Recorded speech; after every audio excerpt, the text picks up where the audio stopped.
is amazing. It's clash heads again. This is like Chaz Mostyn, Cam Water.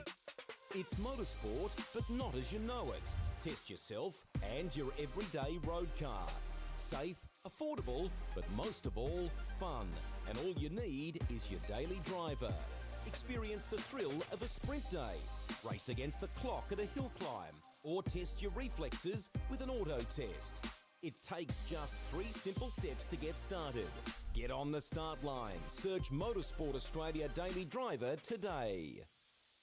Fishies in a row. They're here to make a point and to do Eddie proud. They fan out in the background as they come down to turn 1 for the first time. It all looks pretty good, 2 by 2.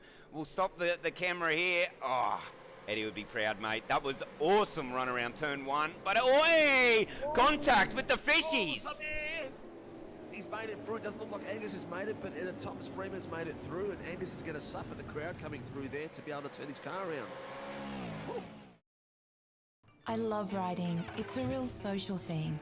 There's a great bond between riders. Every weekend I look forward to getting out there. It's a freedom like no other. Riding to work is a great way to start the day. Shannons insure all types of road bikes, not just classics. They offer features riders really want. It's why they're one of Australia's leading motorcycle insurance providers. Whatever you ride, whatever you ride, whatever you ride, ride with Shannons. Call 134646 for a quote. And they are off. It was a good start from Dylan to Bono. I think Phil Vella got a great start there in the background as well. You can see already cars going 5, 6 wide as they're trying to find any semblance of space. They come into T1. So far we've got 2, 3 wide as they snake down. It's Michael Conchar that's got around Dylan de Bono. A couple of cars going wide there. Was that a bit of contact in the back? Scott Pocock caught up in that there, buddy. But it's Michael Cullajar's got past, so Dylan...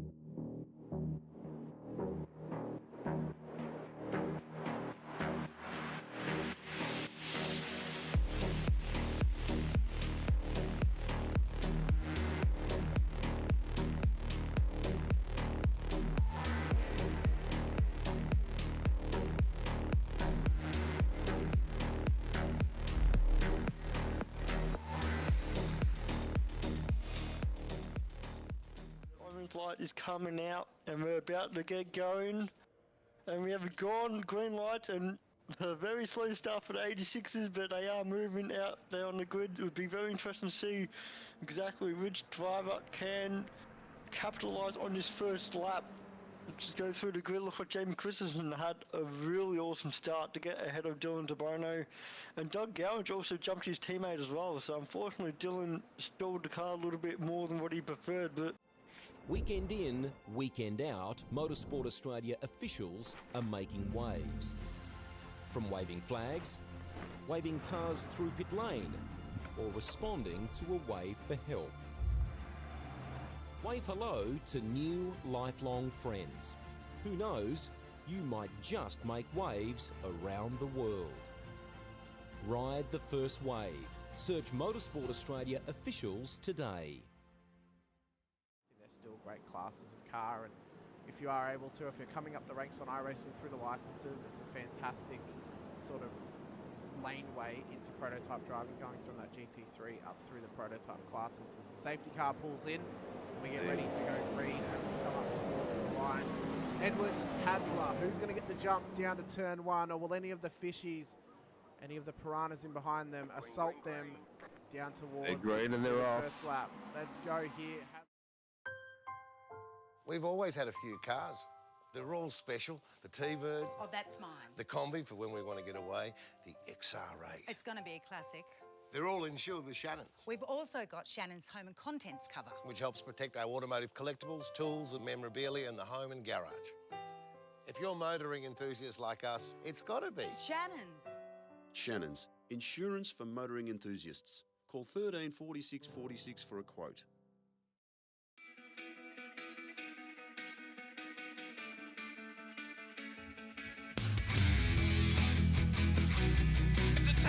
This is amazing. It's clash heads again. This is like Chaz Mostyn, Cam Waters, almost the same situation. Better contact going down the hill. Sam Noble wants to slip on Dave Coleman now. Sam Noble bottle right now because tell you what, Bruce Tanek and Jamie Dyson just absolutely drove away from us. Hayden trying to go around the outside. This is where he could have just sent it up the inside, but he hasn't committed, which is fair enough. It's very scary out there, ladies and gentlemen.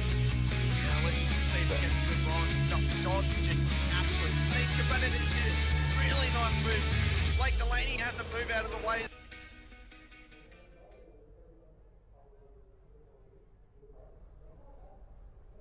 Good evening, good morning, good afternoon, wherever you're watching from, ladies and gentlemen, and welcome back to Sim Racing World TV. And after a couple of weeks away, we are finally here for the final round of the Warren Brown Tools V8 Supercars Pro-Am Series here out at Sebring International Race. I'm your commentator here tonight, Hamish Munro. Alongside me, once again, as always, here on Sundays nights, it is Steve Sinkovic. Steve, obviously, a week away with Easter Sunday last week, a late decision to postpone it to this week. We have got a couple more cars out on track here tonight, and we are still going to be running that Enduro format. Yeah, it's going to be pretty sick. I'm enjoying I enjoyed the last round for the V8s on the Tuesday. I think this is going to be pretty cool. It's a shame we had to postpone, and it sort of puts a bit of a dampener on the final race of the year. But you know, logic prevails, and you got to do what you got to do. Unfortunately, Easter came a week early this year, so not much we can do about it. That's right. Obviously, in future, we will triple check the calendars before we put them forward, obviously, for public holidays, but or for long weekends, for that matter. But obviously, it has been a couple of weeks since we've been here for Supercars action. We know what the race kind of led to that Tuesday night. It was more or less, it was hot out for the start of the race, eased out a little bit for the mid part, and then towards the end we had some really intensifying battles, specifically towards the back end of the grid for those amateur slots in the championship. You know, lap after lap we were counting what the championship is, move after move, who's sitting in first, who's sitting in second, you know, all these little pieces of schmozzle that changed it all throughout a lap pretty much on that final run home. Will we get something similar here tonight? I mean, I don't know, but it was such a great bit of action, wasn't it?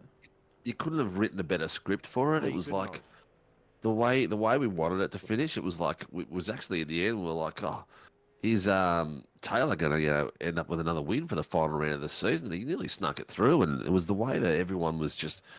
I mean, it was like 3 or 4 laps. It was just changing points, changing this, changing that. It was pretty spectacular. Unfortunately for Jamie Davis at the front, he was all on his own with a couple of seconds gap for second place. So that was not as exciting as what the AMs were giving us, and that was just next level. Yeah, it was. You know, obviously that both of our championships here tonight, they are pretty much decided with our 2 championship leaders showing up out of Gerard Sanfuentes and Darren Lobb. All they had to do was show up here tonight, and they would win the championship as long as they start the race. But what it's going to offer us up tonight, Sinker, is a kind of a more, I don't want to say laid-back approach, but we know where the championship's now going to lie after this race, obviously. We're not really going to get anything shaking up through people bowing out early and stuff like that. We just don't have enough cars on track, unfortunately, to have that kind of narrative going forward. But what tonight could be a good opportunity for us is to give a little bit of a preview for Season 2 coming up, obviously, as we have the racing action out on track for us, and hopefully get some good battles in between too. So obviously we can give some info on the Supercars, how they're going to be running next season, obviously the SF24 after a big first round, or after a big first round with that car out on track for the F1 Shadow Round this past week out at Suzuka. Obviously 8.6s are back. Formula V's looking a little bit questionable at the moment, but you know, if you guys want to race those, sign up for the series, and obviously we'll still put it forward. And then IMSA as well, of course, on the Friday nights too. So, and I did hear a little rumbling that there might be a new series coming up. Yes, no, maybe, possibly. I don't know, Sinker. You can obviously let us know. Look, it's still up in the air. If it does start, it'll start a week later. But at this point, it'll probably stay as it is for the time being.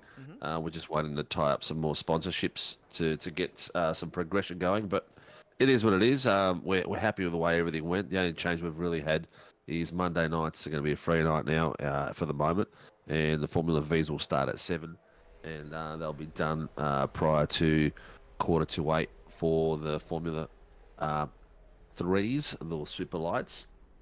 So that's going to be still pretty epic. The registrations are filling up very quick. We've only had them open for a couple of days, so they've been going like lightning. We will be releasing them to the public shortly.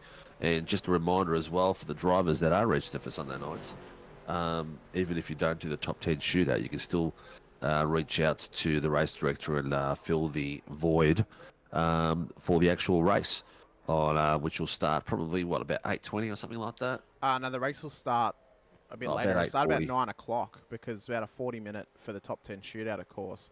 Qualifying starts out at 8 o'clock. We then move over to the next session for the shootout. Then we move into the race. So it'll more or less be around about maybe 9:10, the actual race. The green flag drops to go racing. 10 cars at 2 minutes. We went through it pretty quick the other day. It was like 40 minutes the other day. Was it? Yeah. Oh, man, I can't remember that far back, mate. I can't remember what I had for dinner last night. But anyway, check to see the Discord, and if you're there and you're registered for the Sunday, there's nothing to lose tonight. There's everyone that's out there is just going to be fighting for some bragging rights tonight as the final round. The ladder is decided. The two winners that we have, which is awesome to see, Cifuentes and Lob. But everyone else has got nothing to lose now, so they'll just go out there and have some fun and send it, and hopefully we'll see some killer racing. Cars heading out on track, obviously, to start our qualifying session now. Sinker, this is just to determine not only the underside or the undercard underneath the top 10, but also who will be competing in that top 10 shootout. Namely, when we had the shootout on that Tuesday night, it was all pro-ams. There were no amateurs that made the shootout in our last event. But I think we could be in with a good chance to get a little pro-am, maybe a couple of pro-am drivers in that top 10 shootout here tonight. Paces and drives. It's definitely a good shout to see in that shootout. Possibly even a Luke Crum or even Chris Tomlin possibly getting up there too. Chris Island's out on track, which actually he's not in my list, so I'll have to add him and figure out which.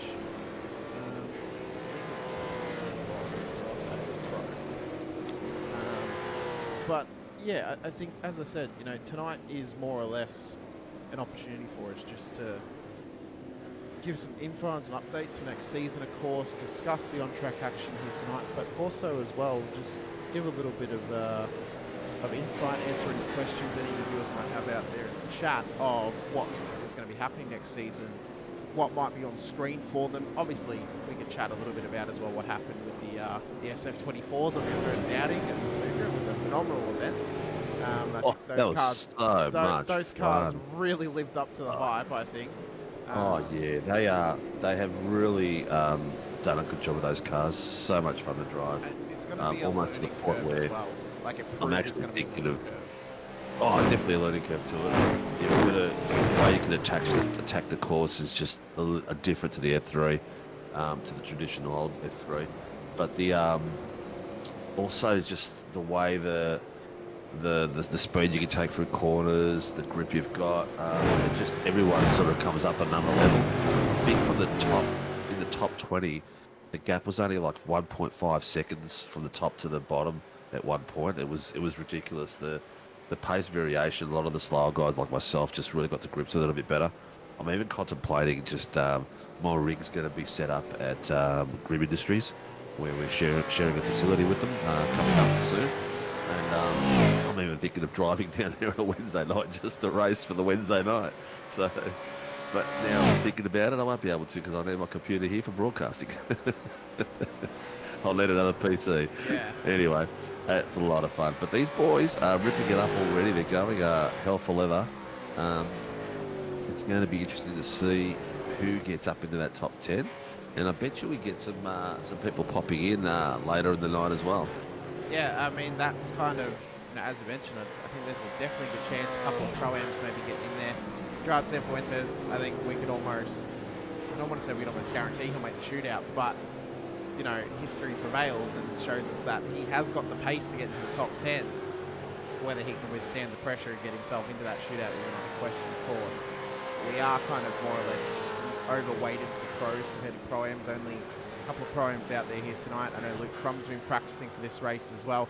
And I found out another stat, another piece of another nickname for Crum.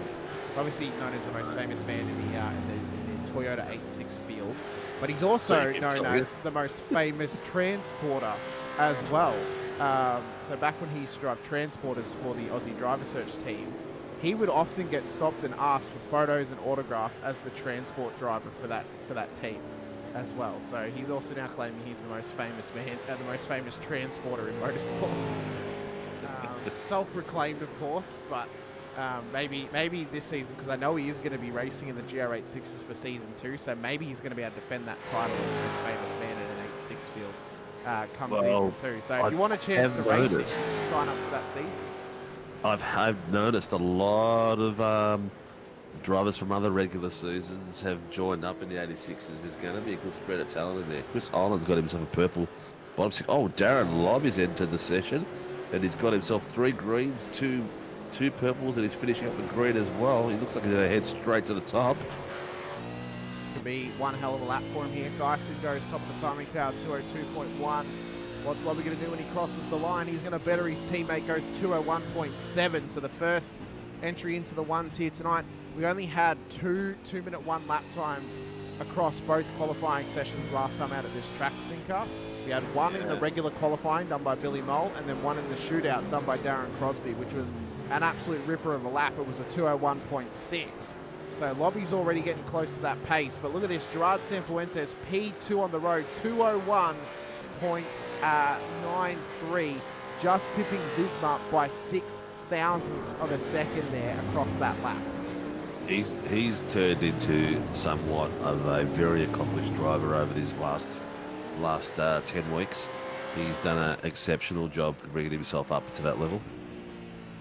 See here as well, Troy Stone Street, he did top the timing session, topping the timing tower in practice. Maybe a little bit wide there, so maybe he's actually going to have an attempt this lap. And this is going to be his proper run, so maybe we'll stick with him here for this lap and talk about, obviously, the circuit, what the race can bring us here tonight. Obviously, it was a little bit up in the air of maybe what the format would be, but we decided we're just going to keep it as the Enduro format. We don't want to change it up too much. It's the only Enduro we have for this season for the Pro-Am, so might as well just keep it as it is and just go racing out here tonight at Sebring. And hopefully give an opportunity to a different driver to maybe get a win out there if Darren Lobb decides to be nice and just give a win to somebody. I don't know, mate. You want to win the title. You want to finish it on the top step. That's the way I see it. So I reckon both of them are going to be going for it for hell for leather. So Stone Street comes down now towards turn 4. Unfortunately, we don't have his We've got 18 in the session at the moment, so that's pretty good. I'm quite happy with that. Yeah. Only David Coleman and Travis Daly yet to go out on track, although I believe Travis Daly had a power outage, so hopefully he can end up in the race with us here tonight. And then Coleman not out on track yet. Maybe this is out of protest for not having his flask in time for the race, Sinker. Just drinking out of it right now. That was on all greens at the moment as well. It's strong, that home brew. I'm all pumped up, ready to go now. But let me tell you. No, I'm only joking. I should have been an actor. I tell you what, though. Super pumped. Season 2 is looking amazing. I think tonight's going to be amazing. I reckon what we've got happening for SRW for the next 10 weeks is going to be killer. Going to be some awesome racing top to bottom. A lot of people, I've noticed people that haven't been racing V8s in the past have joined the V8 series. So there's, people that have come back. Griffith Gardner, come back. What I think that's coming down to, Sinker, and obviously we've spoken about it in the background as well, is the fact we are running officials now, which is not only a benefit for SRW, it's also a benefit for the likes of drivers in Vets, in Pro Series, in Scops, in Devs, East Coast, whatever you're racing in, it's going to benefit because you're going to be able to have an opportunity to race on the same track that you're racing in for what might be your main series, whether it's Vets or Scops, or if your main series is just, SRW, whether it's the Pro-Am or the Pro-Am Amateur Series on the Tuesday night as well. I'm just watching, I think, who's that in front of Dooley? That is Mr. Sanfuentes. So he's actually trying to give a toe to his so teammate he must be following his race line a bit and having a bit of a look to see how it goes. And Mr. Sanfuentes has taken this team and he's become a bit of a leader in there, I think, with the way he's driving and the way he's tackling every race.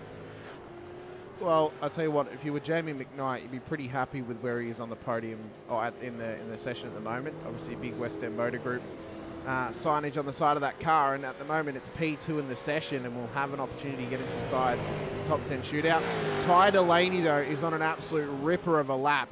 Four purple sectors plus an orange in the second, so this could be top of the timing tower for the young Guppy if he can hold it together across the next part of this lap. He has got Bruce Tannock in front of him, giving him an extreme amount of tow down this straight. This could be an absolutely exceptional lap. Will we see someone get below the 2:01.5s in either this qualifying session or the shootout here tonight? Sinker comes around the final corner now. Let's see what he does when he crosses the line. He goes green in the 6th. Only one sector to go. This could be an absolute ripper time from the Guppy. Hopefully, though, that second sector wasn't too slow. He's done really well, mate. He's picked a good person to fly behind as well, I'll tell you right. Ty Delaney, top of the tree with a 2:01.488. Well done. How did Mr. Megan Turbo go out of that one as well? He did his best time as well, a 2:01.974. So Ty got on the back of him and got himself at least a 4/10 toe. So I guess what it comes down to, maybe Ty has used this extra week just to practice at Sebring, pretty much. I reckon he's just been cutting laps around Sebring all week, night in and night out, and getting ready for this race to try and get a win on the board here for the pro class. Of course, Andrew Dyson has got 2 purples. Vismar's finishing on 1 purple. First 2 sectors were slow, but he's coming home really strong. He's got him green for the last. He goes P2 with a 2:01.5. He goes to the second, 2:01.526. Let's see how Dyson's going to go. On board with him now. Been with him for the last portion of this lap. This could be a mega run for him. Oh, Darren Lobb's seen Yeah, he's seen the fire. He's like, raising the level, hasn't he? He's just like, he's purple sector, third sector, green second. Here comes Dyson. Darren's like, hang on, young fella, I'm going to show you how it's done. He's about to set it up. Oh, he's got green again. Oh, this is going to be tight. He's drifted wide. He's just missed the wall. No, he's hit the touched He clipped it. Oh, that's a shame for him. Oh, my God. Well, Lobby's on fire there. So it's still Ty Delaney on top. Is it Anthony Vismar? Yeah, Andrew Vismar. Anthony Vismar. Anthony, I thought I was right. Yeah, Anthony Vismar in second. And Lobby sitting in third. Lobby's got purple, green, green. He's got himself a orange 4th sector. Let's see how he goes here. Chris Island's on all greens except for 1 sector, so that's always a good thing as well. We've seen that in the past. It seems like that 4th sector seems to be the one where a lot of people are losing time in. Well, we can see Island is following Mr. Lobb around at the moment. Obviously, 2 DPR cars, maybe Lobby trying to pull Chris along. And it's actually Ryan Jones in behind him, I do apologise. Maybe he's just trying to drag Jonesy along here and give him a little bit of a tow across this lap or even onto the next one. Lobby, he started the lap out well, was not able to better his time in the last half of the lap. What's it going to be, though, when he crosses the line? Couldn't score enough for P2. P1 with a 1. He's gone P1. Oh, look at that. 447 to 489. Oh, and he stacked it. And he just put it in the wall. He's like, you know what that is? That is like, I have got nothing left to put into that car. Like that, it's done. That's it. That was crazy. 4.41 of a second. Whew. Oh, that's amazing driving out there. Insane.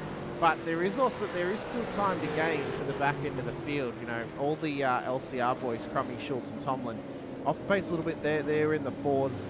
Tomlin struggling in the 6s at this stage. Dooley on a 3 too, on a 3 as well. So there is a little bit of pace to be gained. They only need to get into the 2s to try and get inside the 10 at the moment.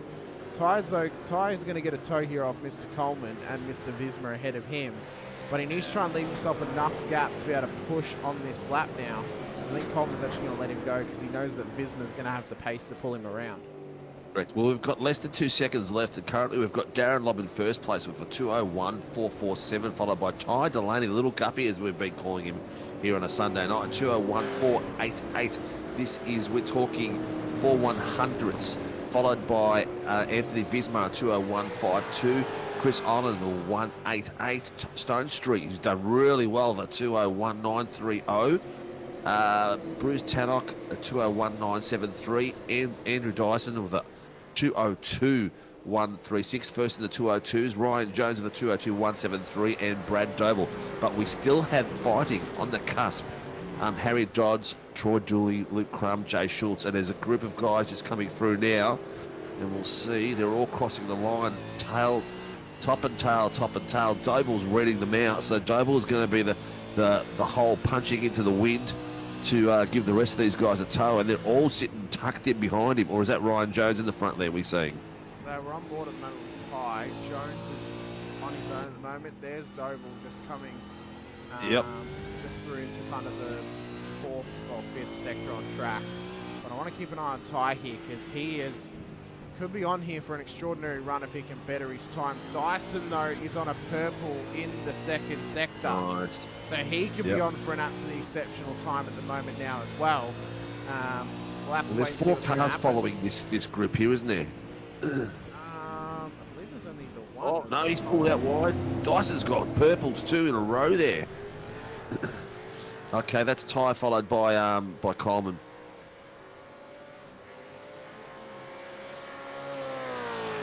Here we go. Oh, Dyson's got himself an orange, 2 purples and an orange. So we're talking the orange, plums, orange. Couple of fruits Getting for in the there. night. Can he get a pair? Can he show us a pair? Or maybe a Granny Smith? Oh, he shows us the Granny Smith. Got it? Coleman's all on green, so that's a good sign as well. Well, it's his first lap, to be fair to him, so it is he's too. easily able to improve He's on tried nothing. Maybe he doesn't want to do the top 10 shootout. But if you're out there, people watching, let us know who you want to watch. Tell us know anything you want us to share. Let us know anything you want us to talk about. Come out and join us and have a bit of a chinwag. So Dyson going to come round to end his qualifying session here tonight. Is he going to be able to get himself any further up the order, or is the top 10 set in stone at this stage? He's going to come around the final corner. He's P8 at the moment. Do you reckon it'd be better to go earlier in the shoot or later? He's got a purple. He's got to the top of the 201.154. Where has he found that? That is ridiculous. He got a purple in the last 2 sections. That is unbelievable. He just come out and smashed it by, what, 3/10. Crummy's asking if we can do a top 15 shootout. Coleman's just missed out on the 10 as well. He went P11 on that lap. So the top 10 is set in stone. Coleman heart wasn't set in it. Yeah. So I'd love to do a top 15, Crummy, but we'd be here all night. And I'm going to be all the way up to Lake Bolac tomorrow morning by 8 a.m. And I'm in Melbourne, so that's going to be a hell of a drive. So what we now need to wait for is our next session to go up, so we can head into our our top 10 shootout for tonight's race. But in the competing in the shootout here tonight, Sinker, of course, it is going to be Andrew Dyson, Darren Lobb, Ty Delaney, Anthony Visma, Chris Island, Troy Stonestreet, Joard Sanfuentes. So we did get a Pro-Am in there, and it was Jerry. Then Bruce Tannock, Ryan Jones, Brad Doble will be performing in our top 10 shootout, of course, as well. Chop yells out, 80-minute race, you will be here all night. You'd be surprised how quick it goes, Chop. When you're commentating these races, it sort of breaks it up into your pit stops and the gaps between it. So it's like watching a footy match quarter by quarter by quarter. It just goes so quick, you just don't realise it. And it's fun for us. A bit of hard work for you boys, but I've never been an enduro person myself. I've always preferred short sprints. That's just because you can't keep it on track long enough, Sinker, isn't it? That too. Obviously, as well, we also just wanted to publicly congratulate as well Shibby, of course, who gave us a little announcement the other day, didn't he, Sinker? Yeah, well, I've known for a couple of weeks. I couldn't say anything. I don't know if you remember. I said I spoke to Shibby and he had some news that I couldn't share. Can we share that it was now? The news.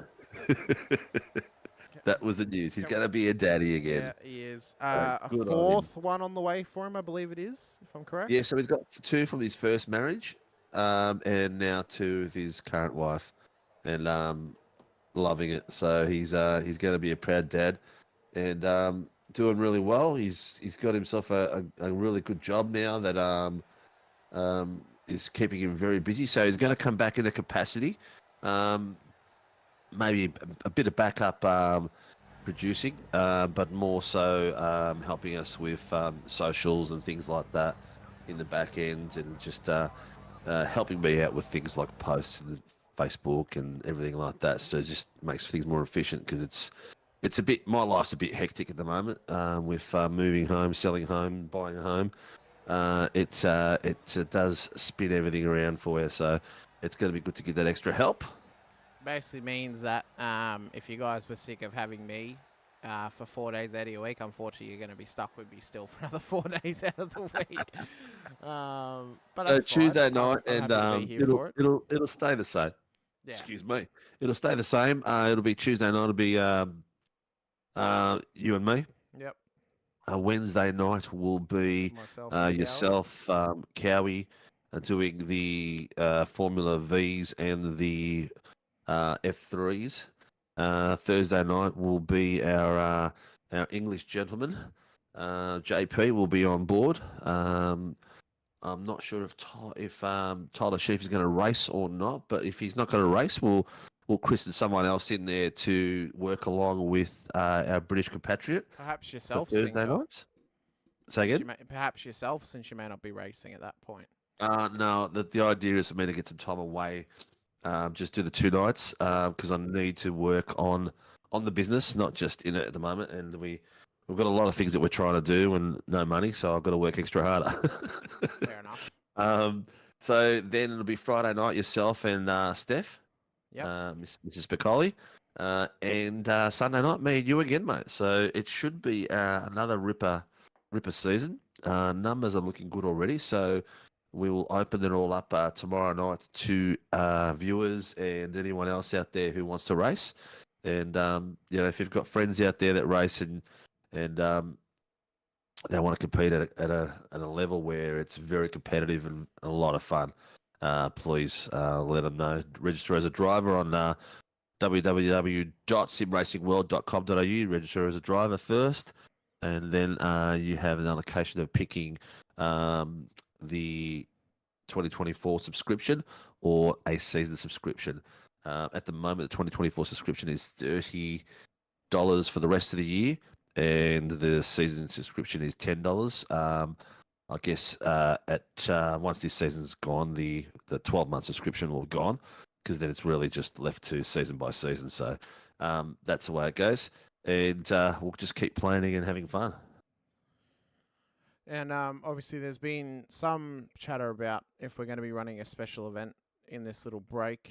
Of course, we haven't really set it in stone just yet. If it's going to happen, it will more likely happen on that sort of final weekend prior to round 1 at some point. Whether we run a production car race or we run something else, that will all be kind of spoken about in the background and just really confirmed, not only between us here in the admin, but also with the drivers. So there's plenty of time to sign up, and so there's also plenty of time to practice as well. So all of that will be getting spoken about, whether it's viable for us to go ahead with it, or whether another option needs to be put forward, whether it's for next season or some other time as well.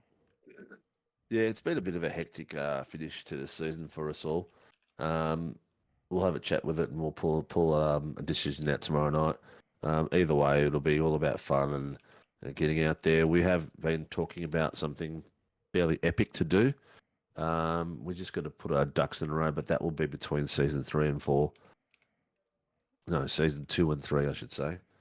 But yeah, anyway, keep your ears open. Look out for the socials, and yeah, you'll see something coming up real soon. And I think I've just joined the session in VR mode.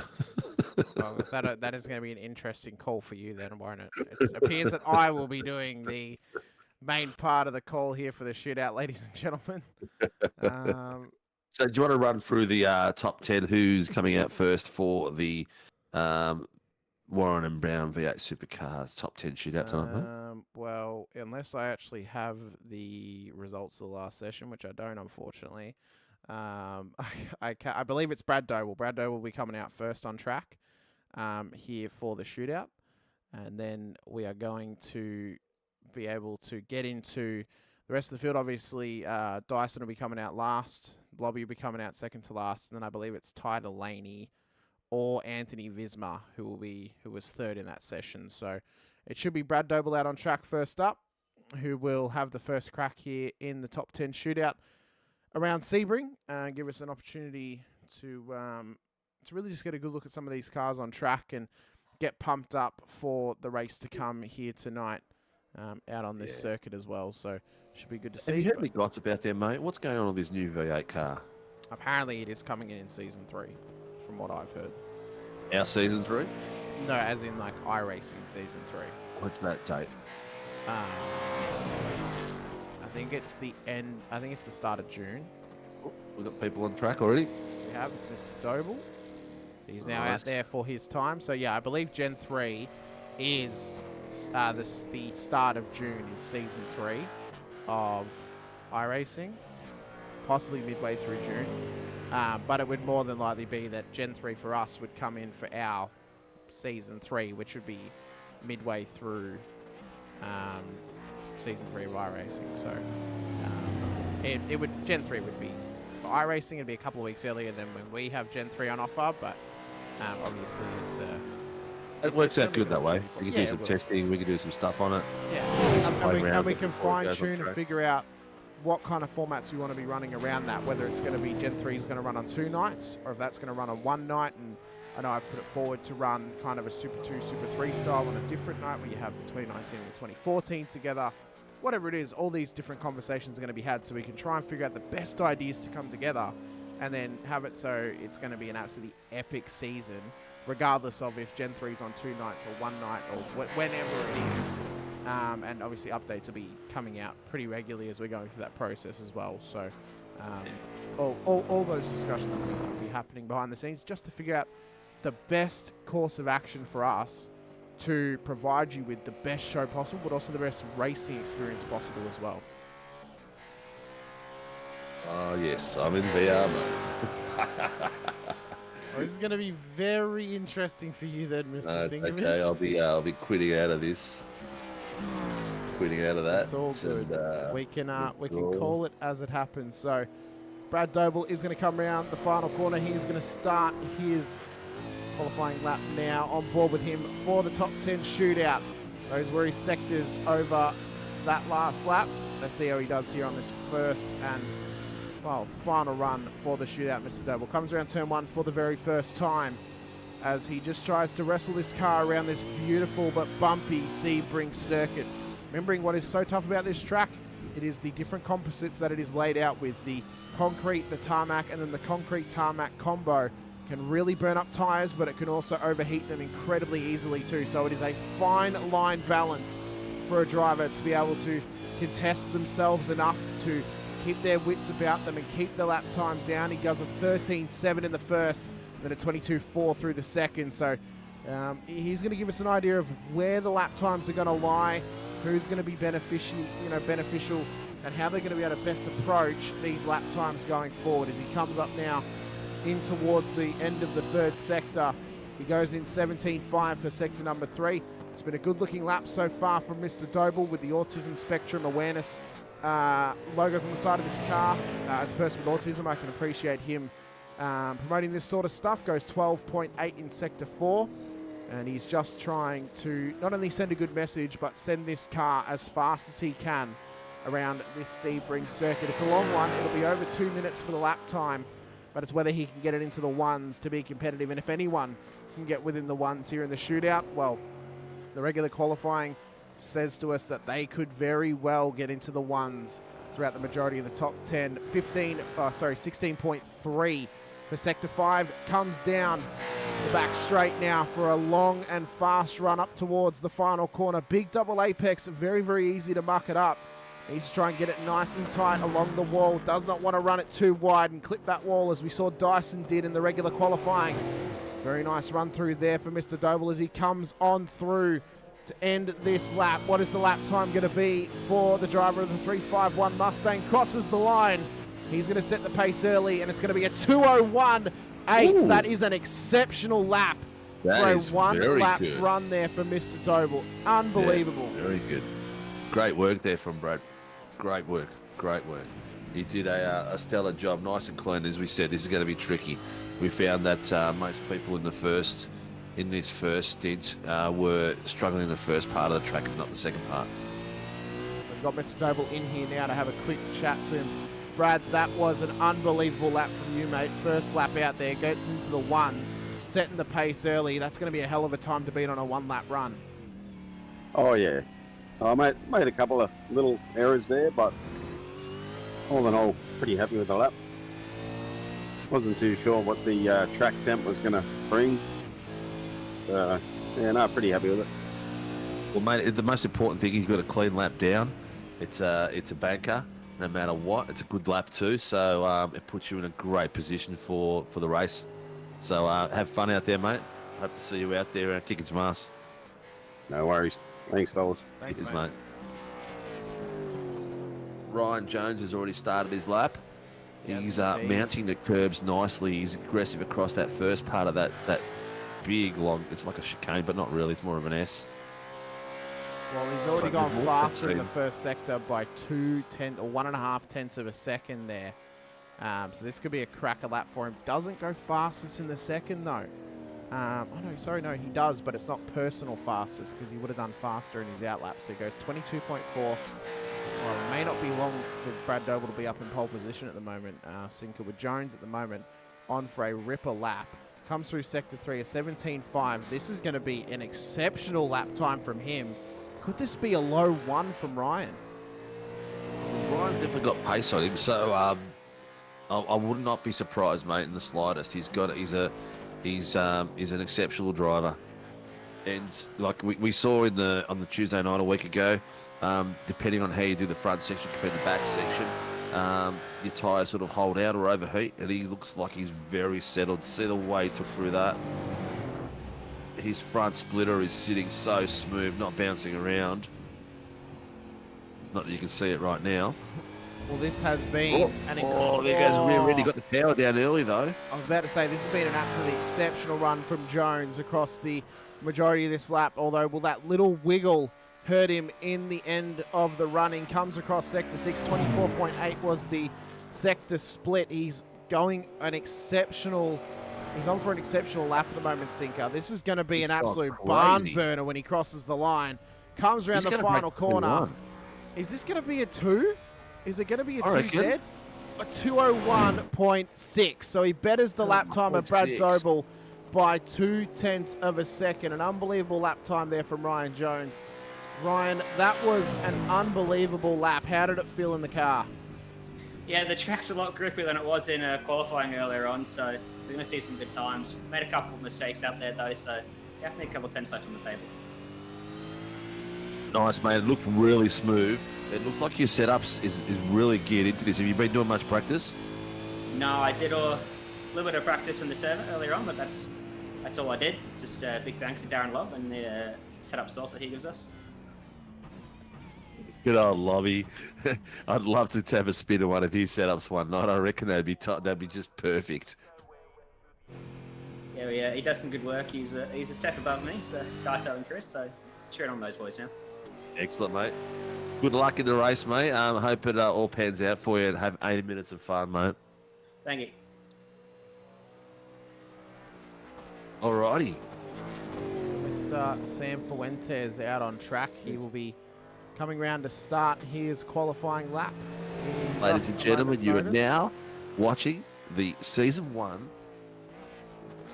Warren and Brown, I'm stumbling across my words there, Warren and Brown V8 Supercars Pro-Am champion. Well, hang on. He needs to make the green flag.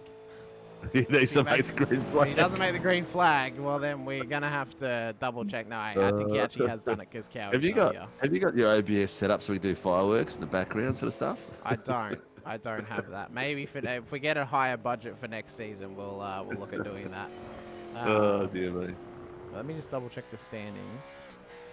Because it'll give us an idea. So, yeah. Cowie's not here. Neither's Kyle Zink. So, even if he doesn't make the green flag, he has won the championship. So, he's going to come down to start his qualifying run now as he comes through final corner to start this lap. Mr. Gerard Sanfuentes has been an exceptional season from him. He's running a wide line on entry. Maybe to get the speed down the straight. I don't know. Is that to open up the straight maybe somehow? Possibly. That's what I'm thinking. That might be the play. That Crosses looks the so line. wide, man. It was so wide. I thought he was going to have a clip of it. So he comes round. He has started this lap now. He'll come up onto the end of Sector 1. Runs it slightly wide onto the sand. Goes 13.5 in the first sector there. That is the fastest in Sector 1, but it's not his personal fast. Or it's a sector fast still. You know, 13.57. Yeah. 5.7 to his 5.68. Yeah, so this could be a fantastic lap from him already, as long as he can hold it together. That's the main thing the drivers have to do, is be able to hold it together. 22.3 goes again. He is an absolute machine, is Gerard Sanfuentes. The Spanish Inquisition is coming for the pro class next season, and it's all being led by him. He's 1/10 and 1,000th, 1/10 and 2,000th under at the moment. It's at the best time. He's doing really well. He is on He's handling that car through those S's really nicely. He is keeping it stuck to this track like glue as he brings it on through. It is looking nice and tidy from him, and I think this is almost proving that he could be a major player next season in the pros. Oh yeah, and possibly I think so. in seasons to come, because the more time he spends in that pro class, he's going to gain pace like young Ty has, and he's going to be challenging not only for podiums but for wins in amongst the pros and in the overall standings as well. He's not just driving this track, he's attacking it at every apex. He's attacked every apex so far. He's really pushing this as hard as he can. 2.6, what's his 2.4? Whoa, 2.46. That's 2/10. He's already 3/10 up. More. He's more than 3/10 up. This is predictions cannot even be made. What this lap Can he get under the 201? I don't know. I don't know if he'll go underneath the 201. He's going to cross the line though. Oh, that was fast, that last sector. What's the lap going to be? I reckon he's gotten off track because it hasn't counted. No. The lap hasn't counted for him. He's got an off track somewhere. No. That was an epic run. He was so far ahead on times, it's ridiculous. Mr. Sanfuentes, Hey, it appears how you've are you? gotten an off track somewhere. Yeah, I did. On the just off the first corner, I must have been a millimetre in it. I literally just tapped the grass a little bit. It was Dude, the quite way you were quick too. attacking that, you would have been easily. Oh, it looks to me. It looks like about 3 to 4 tenths up. It on was top spot. yeah, it was a 201.4, yeah. But What did you get? It was a 201.4? 201.4 then, yeah. Yeah, there you go. Yeah. Well, mate, you know what? You've got the pace. Worst case scenario is you're starting at 10th. Depending if someone balls it up worse than you. But you know what? Looking out for an epic race for you, mate. And you've lifted again. The way you attacked that run, even though you were off, was sensational. Yeah, it must have been a bee's dick in that. That's close. Oh, mate. Best of luck in the race. Commiserations. It would have been an exceptional lap to see if you'd been able to pull it off. But I guess going to the race knowing you have got the pace to do this, and we'll have to wait and see what you can do in race format. But it's really just going to be a celebration lap for you, being that you've won the championship at this point. So best of luck, mate, and congrats on making the 10. Thanks. Cheers, guys. Cheers, buddy. So Mr. Stone Street is now out there, and he's gone 2 purples in the first 2 sectors. Nice. So He's this setting the place on light. this is going to be exceptional here from Stone Street. Of course, he topped the timing tower in practice. He's been up on the rise all season. We've kind of predicted that he will eventually be one of those major players. The more time he gets in this car, the more time he gets in the series. And with this going to the officials next season, it'll mirror his main series in the vets almost to an absolute T. So he could be an absolute player for that pro championship come next season, as long as he returns. We'll have to wait and see. He's going to be a dark horse for sure, but this has been a great lap for him so far. 4 purples and 1 green. Hey? I think he's already registered, if my memory serves me correctly. Well, he's an eager beaver. Yeah. He's ready to attack this, but he's going to come down the back straight. What's the lap time going to be for Stoney as he comes around the final corner?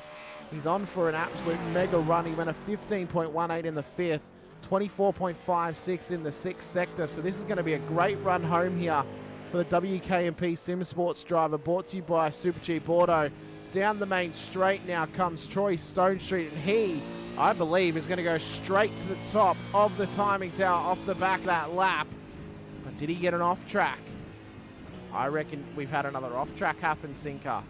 I reckon we have, because I also heard him coming down that straight. It sounded like he missed a gear or he backed off as he was crossing it.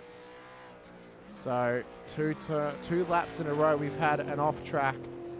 Mr. Stonestreet, that was looking absolutely exceptional. Where did you cop the off track? Second last. Going through that chicane in the end, going on to the second last one before going on the back straight. Oh, yeah, there. What a mongrel. Yeah. Doing well, mate. Car looked really settled too.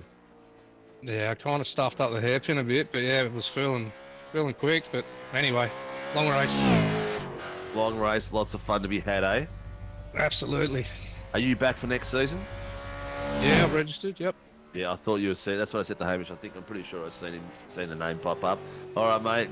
Get out there, kick some ass, have some fun tonight, mate, and hopefully it'll be all on camera following you racing your track. Okay, thanks, boys. Good on you. Cheers, mate. So We do get Stonestreet does get a fair bit of screen time with his battles. He does, and I mean, can you blame us? I mean, he has been battling like an absolute weapon all season. Chris Island, though, we've gone 2 laps without a time being set here, and it's all due to off tracks. Can the DPR driver somehow get us another lap time on the board and maybe challenge his teammate Ryan Jones for the top end of town here in the top 10 shootout? He's on a 13.55 in the first sector. So the last 3 laps we've had fastest times across the first couple of sectors, but they've ended at different points. For Sev Fuentes, it was through turn 1. For Stonestreet, it was through the curb of death. So hopefully Mr. Island can keep this nice and clean and get a good time on the board and just try and get up the order a little bit here in qualifying. Well, Mr. Coleman says, slow down, get off the curves. That's it, slow down, too much curve. So we can see him coming through here. Sector 5, 15.37. Times are good, man. Times are really good. They are. He didn't go fastest in the 4th sector, but he'll just be trying to consolidate a time, just try and get a time on the board, guarantee himself in the top 8 of the qualifying. Of course, we had 2 times that were cancelled due to curb strikes and off tracks, so he will just be hoping to keep this nice and clean. In relation to Stonestreet's off tracks, that would have been for the major curb strike that he had. It would have been a slowdown. But Island's going to come around the final corner. Are we finally going to get another time on the board? It's a big wiggle through the bumps of the last section here. Crosses the line. What's it going to be? It's a top end of town, 201.3. 201. We are getting closer to the 201. I want to see someone break that tonight. We've still got another, 5 drivers? 1, 2, 3, 4, 5. Island. Yes, we do. We've got our 6th driver coming up now. Awesome. Mr. How'd Island, that feel, Chris? That was pretty exceptional. good. Oh, it's not much grip out there. That was an interesting one. There was much or there wasn't much? No, there wasn't much grip out there. There was definitely a couple of points where I could have improved the lap time. I didn't really piece it together. Locked the rears coming down into the hairpin and had a couple of oversteer moments, but We're sure you're going to make the last corner at one point. That looked pretty wide. I wasn't sure I was going to make any of the corners, to be honest. So pretty happy that I did. Well, you did, mate. You shot straight to the top, and you are 3/10 faster than anyone at the moment. So that's an epic lap, mate. Epic lap. Thanks, fellas. All right, mate. Good luck out there. Looking forward to watching you put on a show. Cheers. Mr. Visma is now out on track here for his top 10 shootout run, but that big slide could end it early for him. Needs to hold it together now through the final 6 sectors of this Sebring circuit. It was a 13.6 through the first, so he's on pace here for a good lap, but he just needs to hold it together as best he can up towards turn 4. End of sector 2 was a 22.4. So Second he's on. in the second sector. Oh, he is on pace for an exceptional run here. If he can hold it together through the final 4 sectors. I mean, Visma's really had a bit of a coming out party over the final couple of rounds. Had some good performances, couple of wins. And he'll just be hoping to consolidate that here tonight by maybe trying to end the season on a high leading into Season 2. And saying, hey, I'm a challenger next season. Darren Lobb, I'm coming after that championship. He's gone purple in Sector 3 and Sector 4. So this has been a great run so far for him, Sinker. He's doing really well. Really well. It is so, so good. Just needs to be careful of those curb strikes, as we mentioned. But it just shows the drivers are pushing themselves to the absolute limit here tonight to get these lap times down, because we know it is so competitive at this stage. Oh my God, that was almost like a grip slide through there. It looked like it was meant to be. It was also like tempting us to scream. Visma, though, caught a little bit of sand off exit, but now he comes down for the final run. Is the time going to be counted, and what is the time going to be? There's a fair chunk of time to be had in between P2 and P1, of course. You know, obviously 0.3 of a second separates them. Is this going to be good enough for up in the top 2? What's the time from Visma? It's a 2:01.5. He goes P2 on the road after an exceptional effort. Maybe those little mistakes cost him in the end, but it was a great run home from him. Oh, no doubt, no doubt. That little waggle of the tail. How did that feel, Anthony? No, it's a bit untidy around the back, so not the lap I was looking for, but still, it's a long race. See what happens. Second fastest at the moment, so you're at least in 4th place from the top. You had a bit of a wiggle coming through the S's at the beginning. I thought it was going to be all over for you then. But you got it together for the second part. No, I got in a bit hot there, missed the apex, and then round the back I was trying to make up a bit of time and blew it around there as well. So, well, we'll see how I should get in the top 10 though. Yeah, I reckon you're a shoo-in for top 10, mate. No, nice. Tell me, fun, nerves, good, bad? Oh, when you sit around like that for 5-10 minutes, building up to your lap, you're a bit too keen to go. So I should have. It's pumping. Yeah, took a few more breaths and relaxed a bit, but it is what it is, you know. I love it. I love it. All right, mate. Good luck in the race. Hope to see you out in some killer battles. Thank you. So Mr. Young Delaney out there now. He's had a nice, easy run here across the start of the lap. Had a great lap in qualifying, so you're getting into the 2:01.4s. If he can match that here, it'll put him P2 on the road as the fastest Commodore in the session. 3 Commodores in this session. Only one of them has been able to set a time. That was Anthony Visma. Stone Street, unfortunately, copping an off-track led to him not being able to complete the time. So there are 3 Commodores to 7 Mustangs out on circuit. And Delaney here could be on for a nice lap as he's gone 12.7 in Sector 4. He's matched Visma's time through that sector. He's a fast young fella, that's for sure. Very fast. He's getting faster by the look of it as well. Every week we see him, he gets better and better. Comes through Lamore corner onto the back straight. Just needs to keep it nice and tidy. This has been a clinical lap here from the young guppy, Ty Delaney. He'll just be hoping to hold it together now across the final corner. But we know it is so slippery, so bumpy. We've heard from drivers there's little grip here out in the last half of the circuit. Runs the nice tight line by Delaney. He's going to come round. He's going to come across the line. What's the lap time going to be for the young guppy as he comes on through? 2:01.4. He matched it. Comparable to his lap that he did to qualify for the top 10. Well done, young fella. And you know what? That shows consistency. That shows pure consistency from him. 100%. I wonder if Dad's coaching in the background. Maybe we'll ask him right now. Ty Delaney, mate, showing us how it's done, matching your qualifying time there in the shootout. Mate, how was that run for you around that track? Because a 2:01.4, that is nothing to sniff at. That is moving at an ultra pace. Oh yeah, the lap was definitely alright. Definitely felt like I had a lot more in the car, but wasn't able to show it in this lap. But I'll definitely try and get in the race. The absolute gore of the young fella to say a 2:01.4 was all right. You know what? I love it, mate. I love it. Ty, you have jumped a level this season, mate. You are at the moment the lead fish. Can you do us a favour?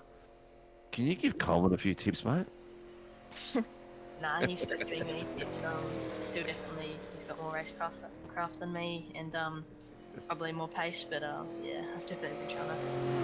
Oh, that's good, mate. It's good. You're doing really well, mate. All right, hope to watch you battle out some killer runs tonight. So good luck for the rest of the night, dude. Thank you. Cheers, buddy.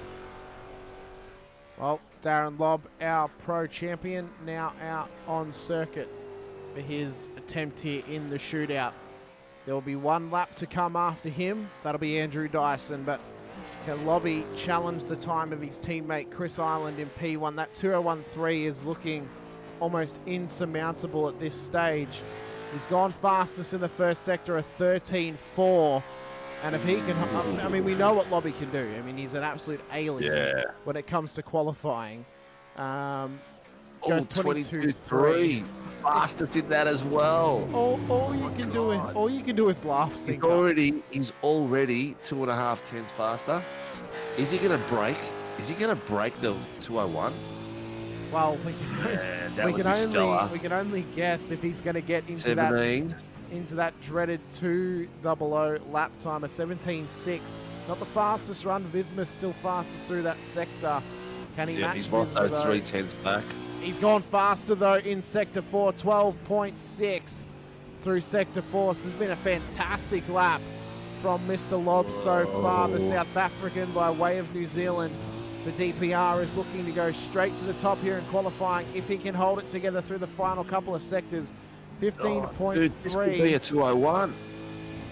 Oh, it could be. It's not fastest through 5th, but it is on to be absolutely sensational. So smooth. Bloody smooth. Bloody smooth is, I mean, it's all you can say. He is the definition of smooth at this point. Comes through sector 6, 24.6. Is the time tight through at that there. apex, cuts that apex tight as well, holds it tight to the inside curve. He goes wide. How wide is he going to go? My God, he's got a foot on it. He's all right. As he comes across the line, what's the lap time going to be for Mr. Lobb? Is it going to count? It is. It's a 2:01 dead.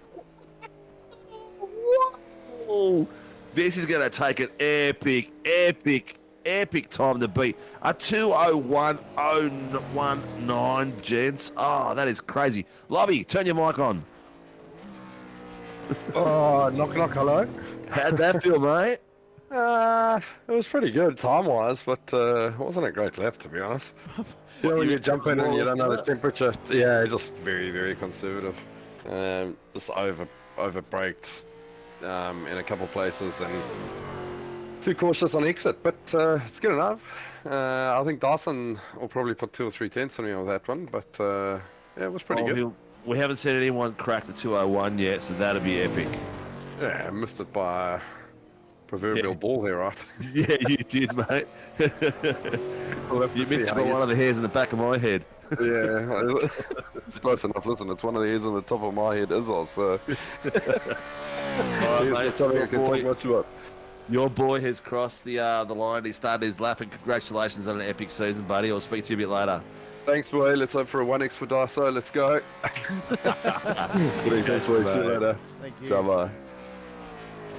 Mr. Dyson has now started his lap here in the shootout, and it's going to be a DPR P12 at least at this stage. But if Dyson can better both his teammates, or at least better Ty Delaney, it's going to be DPR 1, 2, 3 on the grid here tonight. But he's just going to hold the lap together. 13.5 through the first sector. So he has gone fastest through there. 22.4 in the second. 2:09's on the cards here. It's going to be an unbelievable lap if he can keep this together across the run. He comes on through. He'll get to the end of sector 3, a 17.6 through there. So not the fastest through sector 3, but at the moment it will be showing that Dyson is on for pole position if he can hold this together. Dodgy reckon 2007. I mean, do we want to say he's going to get a 59? Like, on board with him now as he comes on around as a 12.6 through sector 4. So he's on pace for an absolutely incredible lap. 15.2. 15.2. He was 600ths off the fastest run through Sector 5. That still sits with Troy Stonestreet as he comes through Lamar Corner onto the back straight.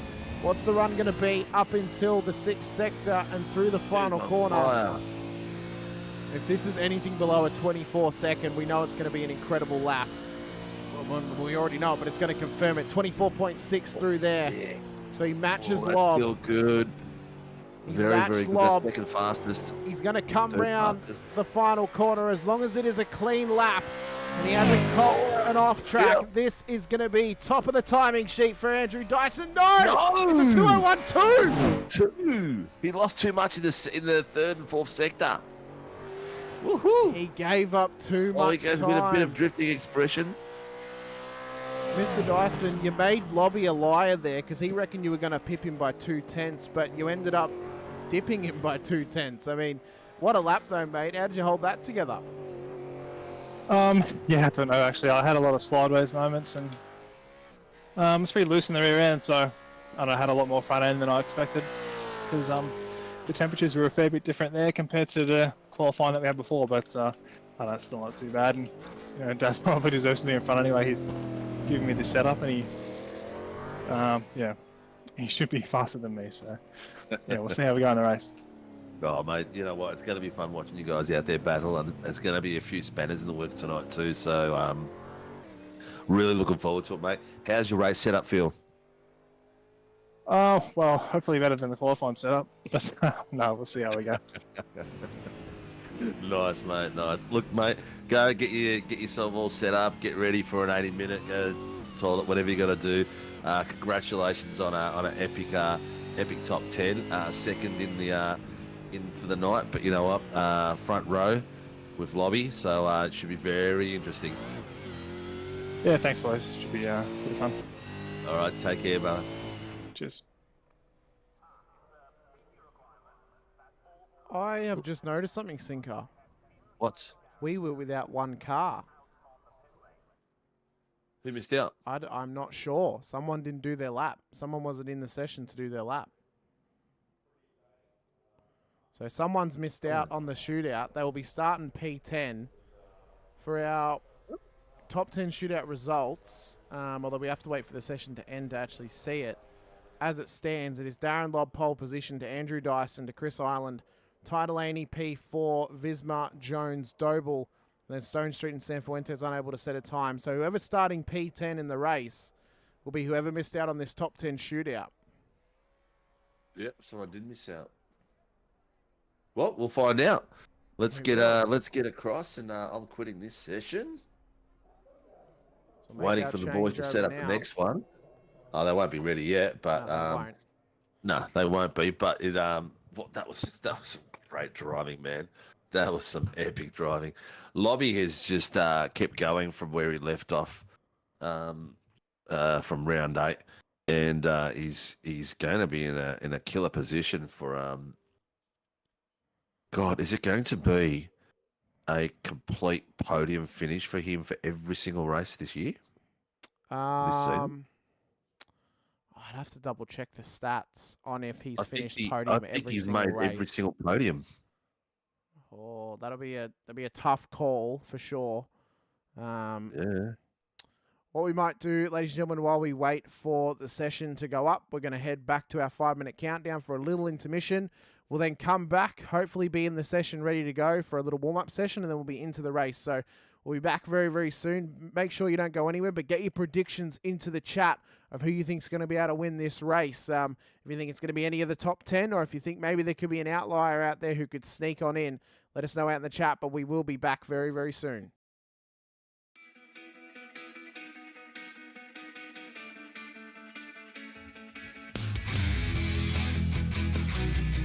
Total one, this is amazing. I was clash heads again. This is like Chaz Mostert and Cam Water. It's motorsport, but not as you know it. Test yourself and your everyday road car. Safe, affordable, but most of all, fun. And all you need is your daily driver. Experience the thrill of a sprint day. Race against the clock at a hill climb. Or test your reflexes with an auto test. It takes just 3 simple steps to get started. Get on the start line. Search Motorsport Australia Daily Driver today. Fishies in a row. They're here to make a point and to do Eddie proud. They fan out in the background as they come down to turn 1 for the first time. It all looks pretty good, 2 by 2. We'll stop the camera here. Oh, Eddie would be proud, mate. That was awesome run around turn 1. But, oi! Contact with the fishies! He's made it through. It doesn't look like Angus has made it, but Thomas Freeman's made it through, and Angus is going to suffer the crowd coming through there to be able to turn his car around. I love riding. It's a real social thing. There's a great bond between riders. Every weekend, I look forward to getting out there. It's a freedom like no other. Riding to work is a great way to start the day. Shannons insure all types of road bikes, not just classics. They offer features riders really want. It's why they're one of Australia's leading motorcycle insurance providers. Whatever you ride, Whatever you ride, Whatever you ride, ride with Shannons. Call 134646 for a quote. And they are off. It was a good start from Dylan to Bono. I think Phil Vella got a great start there in the background as well. You can see already cars going 5, 6 wide as they're trying to find any semblance of space. They come into T1. So far we've got 2, 3 wide as they snake down. There's Michael Conchar that's got around Dylan to Bono. A couple of cars going wide there. Was that a bit of contact in the back? Scott Pocock caught up in that, I think, there, buddy. But it's Michael Cullajar's got past, so Dylan...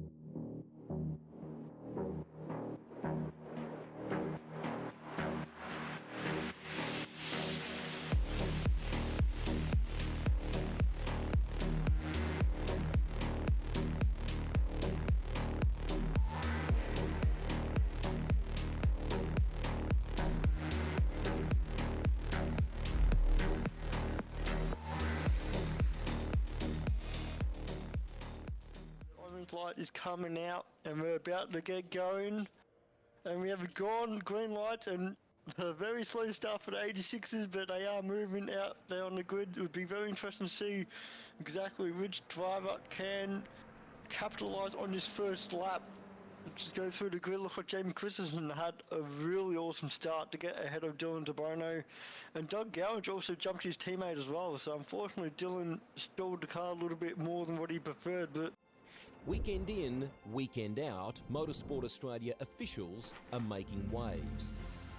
From waving flags, waving cars through pit lane, or responding to a wave for help. Wave hello to new lifelong friends. Who knows, you might just make waves around the world. Ride the first wave. Search Motorsport Australia officials today. Still great classes of car, and if you are able to, if you're coming up the ranks on iRacing through the licenses, it's a fantastic sort of laneway into prototype driving, going from that GT3 up through the prototype classes. As the safety car pulls in and we get ready to go green as we come up towards the line. Edwards, Hasler, who's going to get the jump down to turn 1, or will any of the fishies, any of the piranhas in behind them, assault them down towards green and they're this off. first lap? Let's go here. We've always had a few cars. They're all special. The T-Bird. Oh, that's mine. The Combi for when we want to get away. The XR8. It's going to be a classic. They're all insured with Shannons, We've also got Shannon's home and contents cover, which helps protect our automotive collectibles, tools and memorabilia in the home and garage. If you're motoring enthusiasts like us, it's got to be Shannon's. Shannons, insurance for motoring enthusiasts. Call 134646 for a quote.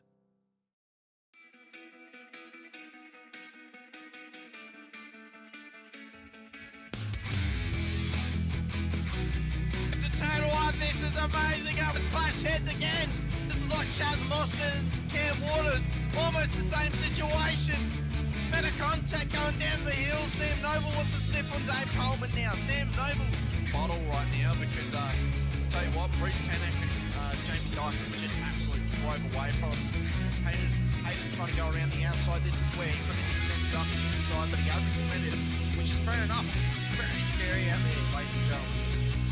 Let's see if we get a good run. Jump the gods, just absolute think about it. It's a really nice move. Blake Delaney had to move out of the way.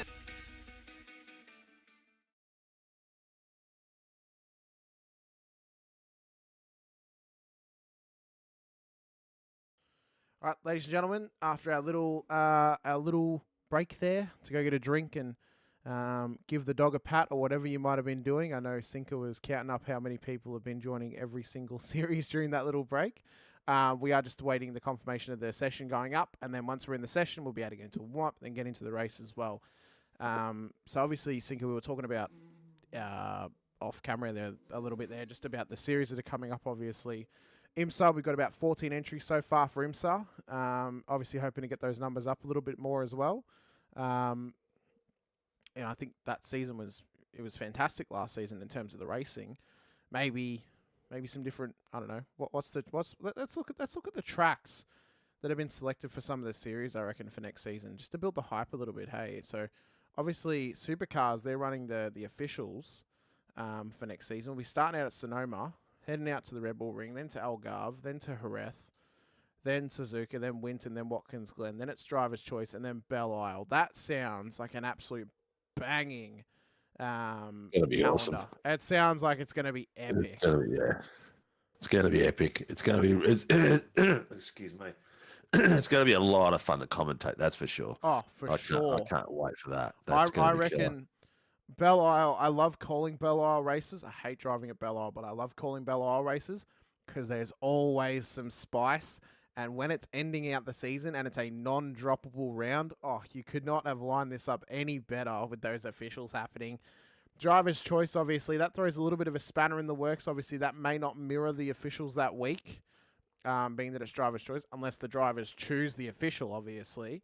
I mean, for that Driver's Choice, what do you think you would want to see in that, Sinker? I mean, maybe Misano, the other new track this season, or maybe something else we've seen prior to now. I know Phillip Island gets a lot of traction when it comes to supercars racing, and Phillip Island till its pants are falling off at the moment. I know everyone's had a bit of Phillip Island. Something, I don't know, something that we haven't raced for a while, something that hasn't been raced to death out there. I don't know. I'd leave that to the drivers, man. They're the guys that are out there every week doing all the different V8 series that are out there. Something that's I'd like to see something that's curvy. What about like Rod Skogan? Say again? What about Rod Skogan? It's a free circuit. It's the Norwegian circuit on iRacing. What about Never that? raced it. You've never raced at Rod Skogan? No, wow. I'm pretty sure I've never raced it. It's a very interesting circuit, but it is something a bit different as well. Although you could even maybe go Urschersleben or something like that as well. Something a bit different. Obviously, easy to say go to Nürburgring, go to Hockenheim, go to Le Mans or something like that. But why not make it a different circuit choice? Well, you know what I'm more interested in. I want Sunday nights to you've got the DPR boys in. They've started to wave the flag. I'm still haven't seen all the fishies put theirs in. It's only Ty and Coleman at the moment. So Blake, I know you're watching. Get your pen out. Start registering. Mr. Whiting, Dikey. I want to see Dikey back again. I'd like to see that group take it to DPR boys, and then I'd like to see the WKMP boys come in as well. And then you would see some epic fighting. I did see another fast guy that's registered for the V8s, Mr. Robbie Griffith. So there's a lot of fast boys there, but they've all been sort of picking their season. And it's been a season where there's not many fish. Or it's been a season where there's the WKB boys have finished off, and then the fish came back and took it, and now Lobby and DPR boys are taking it. I want to see them all fight each other. And I reckon that would be a killer season to watch. Killer season to watch them battle it out all the way through.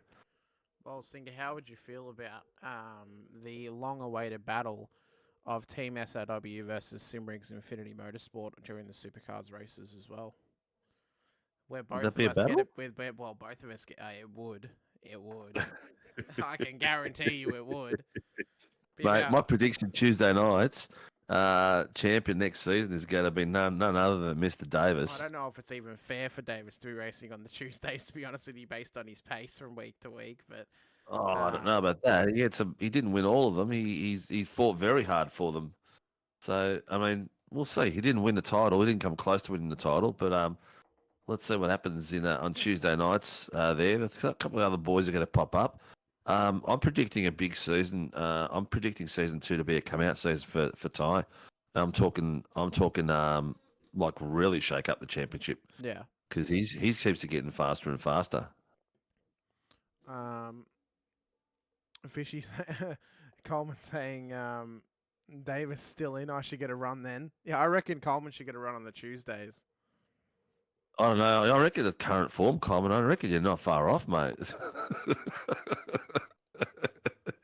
I haven't seen title-winning Coleman now for a while. I don't know what's going on there, mate. Are you free for a chat, Dave? I told you it's out of protest for the lack of flask in his hand right now.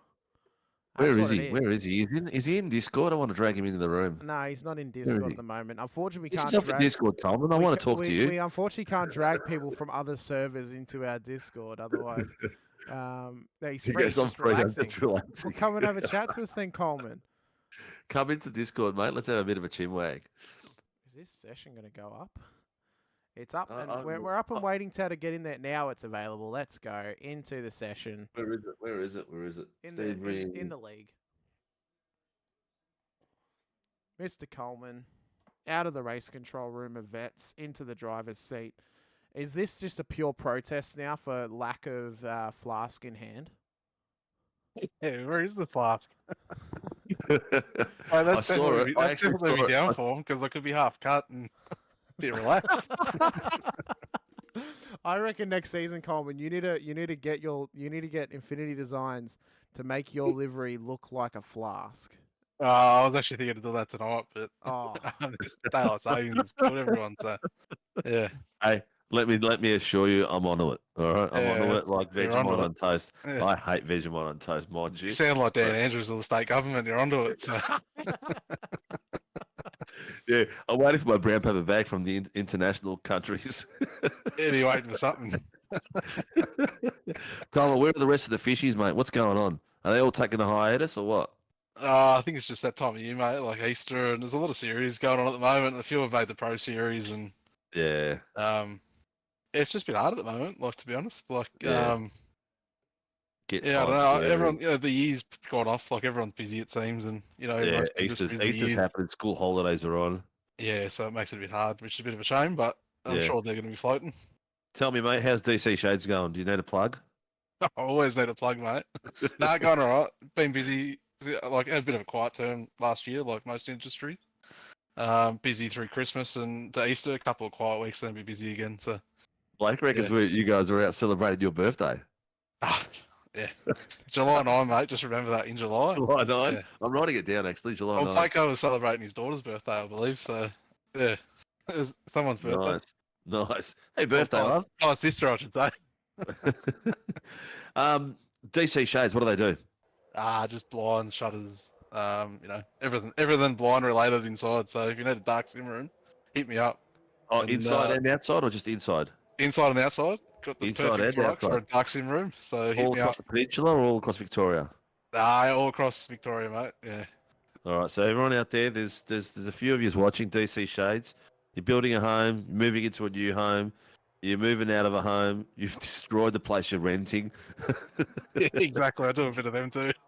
Get over to Mr. Coleman, DC Shades. You got a website, Dave? Just Facebook, mate. Website's Just still Facebook. on standby. It's under construction, as it has been for the last 5 years. So. Yeah. Yeah. I've been there, done that. Blako says not sunglasses, but I am known to get a few dozen Bali knockoffs, so I could probably supply them as well. So, yeah. Oh, I love your work, mate. I'll pass on the Bali knockoffs, mate.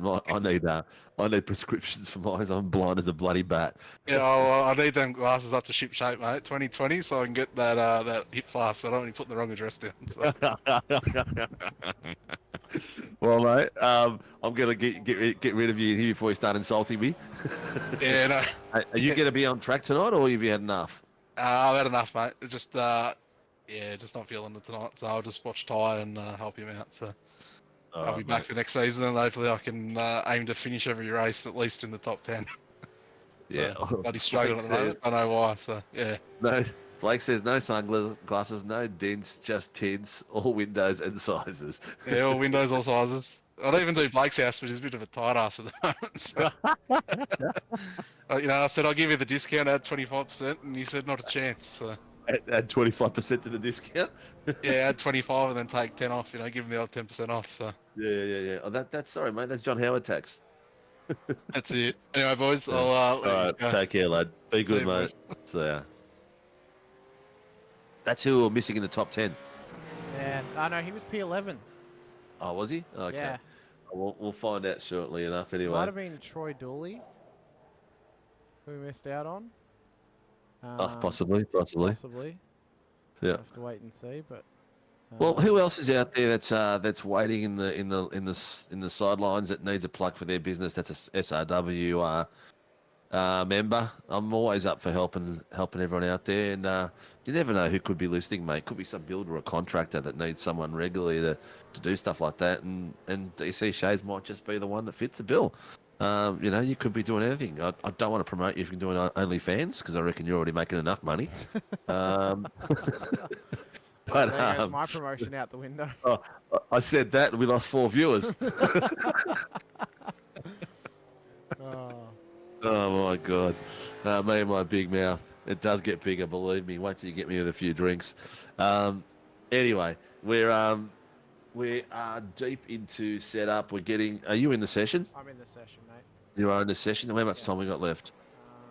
Let's have a look. We've got about 10 minutes left until the end of this little practice session, but whether they call it early is to wait and see. Obviously. Yeah. Well, it is 9 o'clock, so get on there, boys. What I was going to say was, yes, we are going to be at Moto X. 4 people came back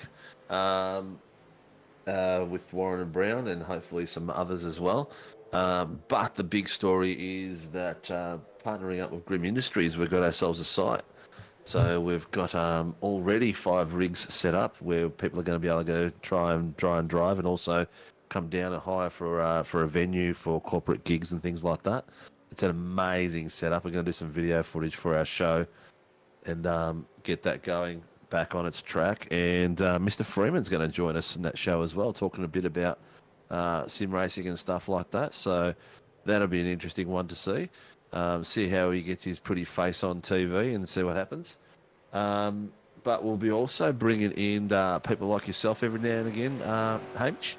Yep. I'm going to want to have a day when we have when we're happy with the setup. We're going to do a soft launch, but we're going to do a proper launch. Have as many of the Victorian drivers out there as possible, and do some fun racing on site, but also interview a lot of people and get you guys that watch every week to get to know some of these faces, some of these characters out there. I've met a few of them now, and let me tell you, all great eggs. I've hung out with Fritzy, with Sheafy, Peter Gretton, Schultze. I've met Dikey came out and spent a day with us when we did the last show. So another person that we've met. So all absolute legends. But we live in this virtual world where we very rarely get together and see each other. I know the Fishy Boys catch up, but I think this could be finally a place where all the Victorian people could get together at one place and have a bit of a beer, a bit of fun and a bit of racing, and get their mugs on TV. So that will definitely happen in season 2, 100%. So keep your eyes how peeled. willing you would be to have my mug on TV, but we'll have to wait and see if when Hey, that's going to happen. We've got wide angle lenses, mate. Don't worry. Yeah, the camera adds 20 pounds or 20 kilos. Honestly though, I reckon it's actually a factor that does actually add a bit onto you. Oh, it does, mate. 100%. It does make you look fatter. Believe me, it does. I've seen family and friends last night. Went to a confirmation dinner for some family and people I hadn't seen in maybe 5-10 years ago. Sitting there one night, Sinker, because that's what they all call me. and I heard your voice across the room, and I thought, what the hell's going on here? I turned around, there's you and your brother on your bloated heads on TV. So yeah, a lot of fun. Don't worry, it's good. It's not about us. I mean, we don't make any money out of it. Let's just get out there and promote the drivers and have some fun. So we're going to get back stuck into it now as well, which I'm looking forward to because Monday nights are free now. Look, if you're out there watching and you want to see someone out on track, let us know. Let us know who you want us to watch, who you want us to see. And I've entered the wrong room. Yeah. Yeah, I was wondering why I couldn't see what you were watching. We are currently focused on Chris Allen at this stage, but all the talking down is on Darren Lobb, our champion-elect for the Pro class. He will start at a pole position in this race here tonight. And our Pro-Am champion-elect, Gerard Sanfuentes, will start inside the top 10. But whether it's P9 or P8 on the road, we're not 100% sure. I would say it'll be P8 since he lost his lap before Stone Street did. Or maybe it goes back to whoever qualified higher in the regular qualifying. We will find out shortly, I guess. I suppose we will. Yeah. We got Doddsy out there. We got Ryan Jones, Luke Crum, Chris Tomlin, Jai Schultz as well. Of course, all of our drivers, or majority of our drivers in the shootout. No Coleman, unfortunately, still protesting. Against us, apparently. That's the narrative at this point now. Coleman doesn't race when he wants to protest. Look, he would have been in straight in the wall anyway. He knows it. He would have been if he had the flask, that's for sure. And it would have been in his hand when he did it too. Yeah. He did well avoiding the questions in the end, didn't he? It was like, you know, what's happened to the Coleman of old, you know? Is this, you know what, this has become the Coleman show.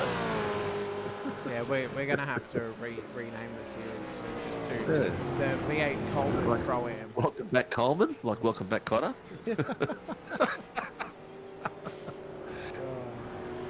You haven't been drinking out of flask, mate. The only time you ever drink is out of a paper bag these days, I hear.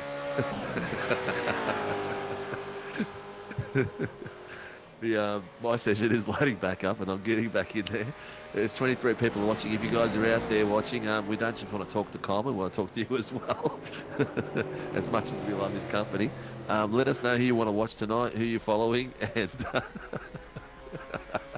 get yourself a goon bag, Coleman. attach it to the 80/40 frame. So you just got to just nudge it with your chin and it just pours it in your mouth. Oh dear me.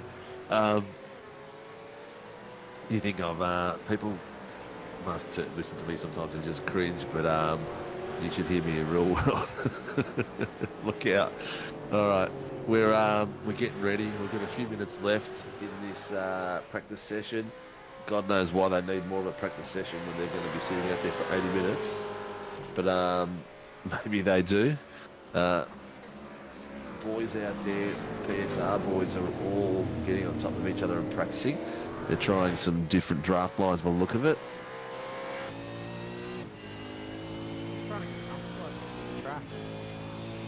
Well, it's a tricky track. Yeah, the change of surfaces, the corners, a lot of dust on these tracks as well. So, it is deceptively hard, this circuit. Brad would have raced, but was told it was not on. We made the announcement, Brad. We made the announcement that it was happening.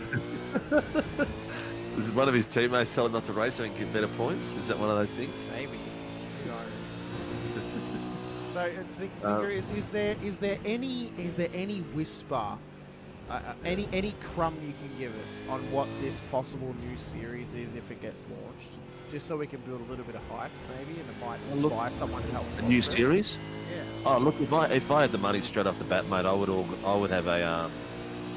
have what we discussed. I'd have a Sunday GT3 Porsche series for the Porsche Cup car. Yep, and then I would have TCR Monday. Well, that would be Coleman. How does the DC Shades Porsche Carrera Cup series sound?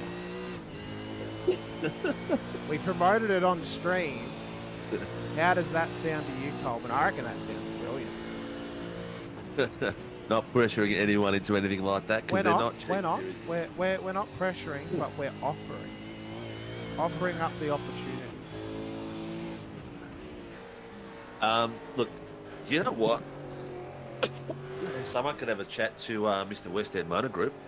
Oh yeah, Mr. He already has. He already has lots of sponsorship going out there. Excuse me. Hey, Coleman said he'll trade. He might as well have a series named after him as well. He'll trade a hip flask he'll never get for series naming rights for one season. One season? Come on, mate. Oh, excuse my coughing, people. It's so unprofessional of me, but I can't find the pause button at the moment because I've got a can in my hand, and it's not a beer.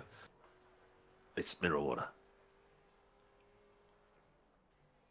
You got to stay healthy, stay hydrated during this next 80 minutes of broadcasting. I know I should have got myself another 6-pack of Schweppes lime and lemon infused mineral water. That's what I'm drinking at the moment. Hey, we're not sponsored by Schweppes, so there ain't We no, should be. Ain't no. It's not like me saying we should have the Pepsi Porsche Cup Series whilst I drink my See, the Pepsi. safety car just bounced in front of my screen. Yeah, he bounced a little bit on mine as well. Yeah, that Porsche does look good, and I used to have fun driving it. It used to be a killer car until they changed it. What's this? The newer one is the newer Cup car is good as well. But we'll get onto our starting grid here tonight, ladies and gentlemen. It'll be Darren Lobb out of P1 starting alongside Andrew Dyson there. DPR 1-2 front row lockout with their teammate Chris Island starting out of P3 and behind with the young Guppy Ty Delaney out of P4. Anthony Visma will start at a P5 alongside DPR's Ryan Jones out of P6. So that is all 4 DPR cars starting in the top 6 here tonight. Brad Doble and Troy Stonesheet will make up the 4th row of the grid with Gerard Sanverwenen starting P1 for the Pro-Ams, P9 on the road. Ahead of Harry Dodds out of P10 for Frog Leap Juice Racing. Troy Dooley and Luke Crum will then start in behind them in P11 and P12 with Jai Schultz and Chris Tomlin making up the grid here tonight. 14 cars on track. Tyson McAvoy, Thomas Freeman, our race controllers here tonight. Great to have them out there. Great to have everyone watching us wherever they are watching us from here tonight. Thank you for supporting the series, and thank you for bringing us into your home or your workplace or even where you may be holidaying from here this evening. So we appreciate your time and appreciate you giving us the support that you have all throughout Season 1. We are 2 weeks away from the launch of Season 2 of 2024. The 23rd of April is round number 1 for the V8 Supercars Tuesday series, brought to you by Warren & Brown Tools. So it's going to be... Get in, register tonight. All you guys that are members that have got subscriptions, get in tonight because tomorrow it goes public and goes live. If you are a yearly subscriber, you do get precedent to the sign-ups for a new season. So you get the first choice for your sign-ups. If you are a yearly subscriber, $30 for the 12-month subscription or $10 per season for you as well. All available through www.simracingworld.com.au. Go to subscriptions and you will find where you can sign up for the year or for the season. If you want to just do a little tester, you can pay the $10. Or if you want to come racing with us for a whole year, unfortunately, if you haven't raced Season 1, then you've missed out on the free season you get through the $30 deal. But $30 for 3 seasons, it's still a hell of a deal to go racing. It definitely is. Schweppes, what a refreshing drink. Was that a good plug? Tell you what, this Pepsi is keeping me perfectly hydrated right now prior to the start of this race. That's how you do a plug sinker. Oh, we need... Amco, is it Amco, what are they called? The brand that holds all the Pepsi, the Coke, all the rest of them? Oh, PepsiCo. No, the other one. PepsiCo anyway, is what matter. Pepsi is. Coca-Cola is Amco, I believe. Amco, yeah. Come out and speak to us, Weers. We need People, we need G actually, someone who I am reaching out to this week is Uber Eats. Oh, that'd be a good one. So, we're all sit here at our rigs and our desks in our office and we're watching this. Some of us have got the privilege of 23 that are watching it probably on their big screens. Hope the broadcast looks nice and sharp. Uber Eats would be perfect, wouldn't it? It would, and maybe at the end of the season, whoever wins that series gets an Uber Eats voucher. Maybe that'd be that's nice. the play. But if you're a marketing executive at Uber Eats or you know someone who's a marketing executive at Uber Eats, tell them to give me a call.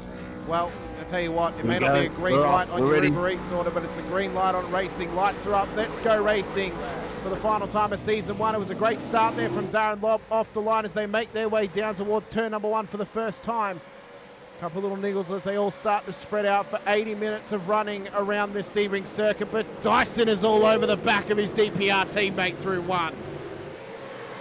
That was close coming through that first part of that apex. I thought it was going to be a collision for sure. Oh, there's someone diving in. We've got 3 wide, 2 wide coming across the apex, going hard on the curbs. Lobby showing the straight line straight away. The DPR boys are taking it too wide as well. Up into P3. Ireland had a horrific start. He's dropped a spot, so's Delaney. Visma, though, had the run. He's already up onto the podium, but Ireland wants it down the inside at 4. Can he get it done on Visma as they come on round? Oh, they've gone too wide through there. There's been a knock with Visma. Oh, and he's off track. There's been some contact. He's still in it. He's still in it, but he's coming back on a bit late there. The gap is opened up a little bit. But these two boys at front are going to keep it going all night. I think Dyson and Lobby are going to fight it out. Yep, past 6 has called that in, and race control is looking at that as we speak. That was Visma who's now called that in. See, Dyson's now gone for the lead over Lob. It is a DPR 1, 2, 3 as they come out towards the 4th sector of this circuit. In fact, it's a DPR 1, 2, 3, 4. It's Dyson to Lob to Ireland to Jones, and then Stone Street is in P5 at the moment for Super Cheap Auto by WKMP Sim Sports. But he's got the young Guppy all over him as they come through the curb of death and on to the Indianapolis back straight. Oh, that sounds great as it runs over the top of your head when you're watching it like that. I'd highly recommend watching this sort of stuff in VR. I reckon it is sensational. These boys, they're not going to hold back. The teammates, but they're not holding back at all. Stone Street is having a bit of attack on the outside. And there comes Ty Delaney behind them. As they come through the final corner, Stone Street is all over the back of Ryan Jones like a dog to his dinner, and he's just trying to get the assault on early here. 3 wide DPR, look at this. As they come through one, Ireland's gone up P1, Dyson P2, Lobby into P3, but he's gone up the inside. And they've put it on an early show here for us out of the DPR garage. Putting on a great bit of fun. They're on the phone. They're on Discord together right now, giving each other a bit of hip here, left, right, and centre. And yes, Coleman, I do deliver.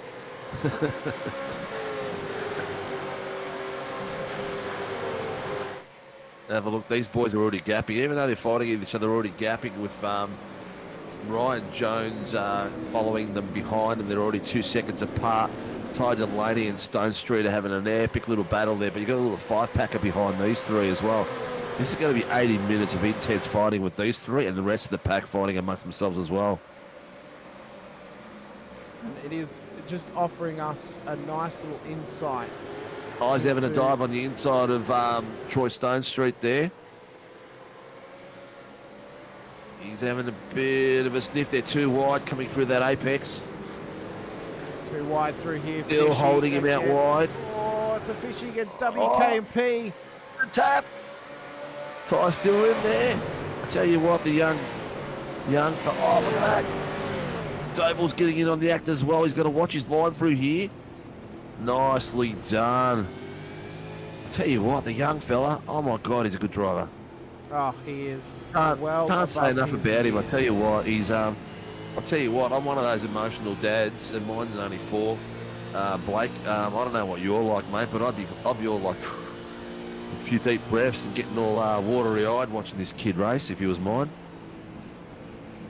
Well, you've only got about 12 more years until your kid's going to be at Ty Delaney age, so maybe you can train him up over those 12 years of training. Surely he gets on a pace. 10, he's 4 next Sunday. All right, 10 years. Happy birthday again to young Sinkovic. Yeah, 4 next Sunday, and he's a fantastic little turd. As all 4-year-olds are. Anthony Vismar has just set the fastest lap at 2:00.975. So we did see a 0, but it's in the race. I did not think it was going to get that low to a race, because their race times are usually about 3 or 4 tenths slower than our quality time. Vismar has got no rear end. That's what I reckon it is. You know what it is? It's the ZB crewman. That's what's gotten him into the double zeros. The lack of rear wing is just making that thing an absolute slipstream orange bean out there on track. He's throwing it around everywhere. Doing really well. Apparently Ty's too quick for Blake now. I don't know about that one. I mean, Stone Street, he'll know all about fighting fishes on track Thursday nights and events, of course, battling it out with the likes of Michael Whiting and Blake Delaney, but they're battling it out with Ty. It's on for young and old, literally, between them both. Obviously, Ty, 14 or 15 years of age, we're yet to be confirmed because he has a birthday 365 days a year. And then Stone Street. His birthday passed, if I'm correct. Yeah, I think his birthday legitimately was actually the last time we were on air. I think it was, and we just spaced on it. We thought that they were joking, but I actually think it was his birthday.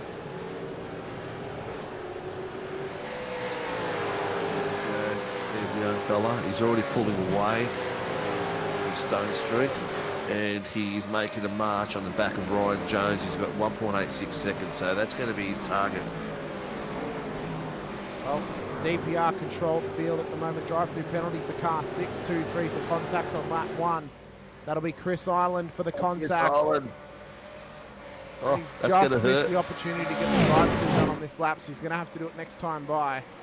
Yep. But you Harry know what? Dodds the guy that missed the top 10 shootout, I think. Possibly. It was either Doddsy or it was Coleman. Although I don't know why Doddsy would choose to miss out on it. I know that he would be chomping at the bit to get in there.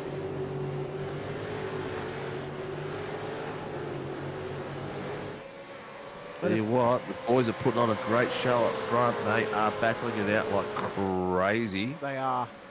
Yeah. And you know what? Look at Lobby putting him Oh, on the look at that. inside. Lobby up the inside. He's pushed him out wide. We've mentioned this before, Sinker, but I find sometimes the best racing you can have on track is when you're not competing, but you and your mates are just cutting laps and you're just going hell for leather together. 100%, mate. And that is exactly what these boys There's are nothing doing. on line. That's Yeah. right. And that's what they're doing right now. 100%. And look, they're catching up. The rest of the field's catching up to them. So Ty Delaney is a 1.6 back. He was 1.8 a few seconds ago. Ryan Jones is caught up to the three boys at front. So now we're starting to get a battle pack of 5. And then you've got Stone Street 1.3 and a bit of a gap again. That's the gap behind young Delaney back to Mr. Stone Street. Currently standing out here, but it is Lobby leading the way to Andrew Dyson and Chris Island. Island does need the drive-through penalty though, so he will drop out of the top 3. But expect him to come back based on his on-track pace throughout the rest of this, throughout the rest of the proceedings. Of course, 80 minutes of running, he'll have 70 minutes to catch up to the rest of the field. Surely that's enough time for him to get back up in front. Yeah. Look at these boys just sticking to each other like glue. Dyson's just got a sniff on the inside a little bit.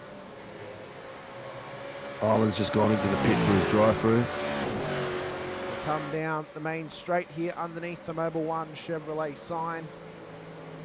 We continue on round. Of course, the kind of, well, we're going to miss out on it through the IMSA Shadow Series, but because they don't actually, I don't think they actually mirror it on iRacing, but I wish we could have the 2.4 hour of Long Beach in an iRacing official, because that'll be coming up very shortly this month. Long Beach, tough track. It is. They limit it to Tough only track. GTPs and GTD cars. They don't have the LMP2s because it would just be too many. It would be too many different classes of car on the one track. Oh, look how close you got to him then, Dyson. Does a great little angle through there. Ty is just slowly getting back to him. He's down to 1.3. Oh, what's going on there? This is the sway bar. Hang on.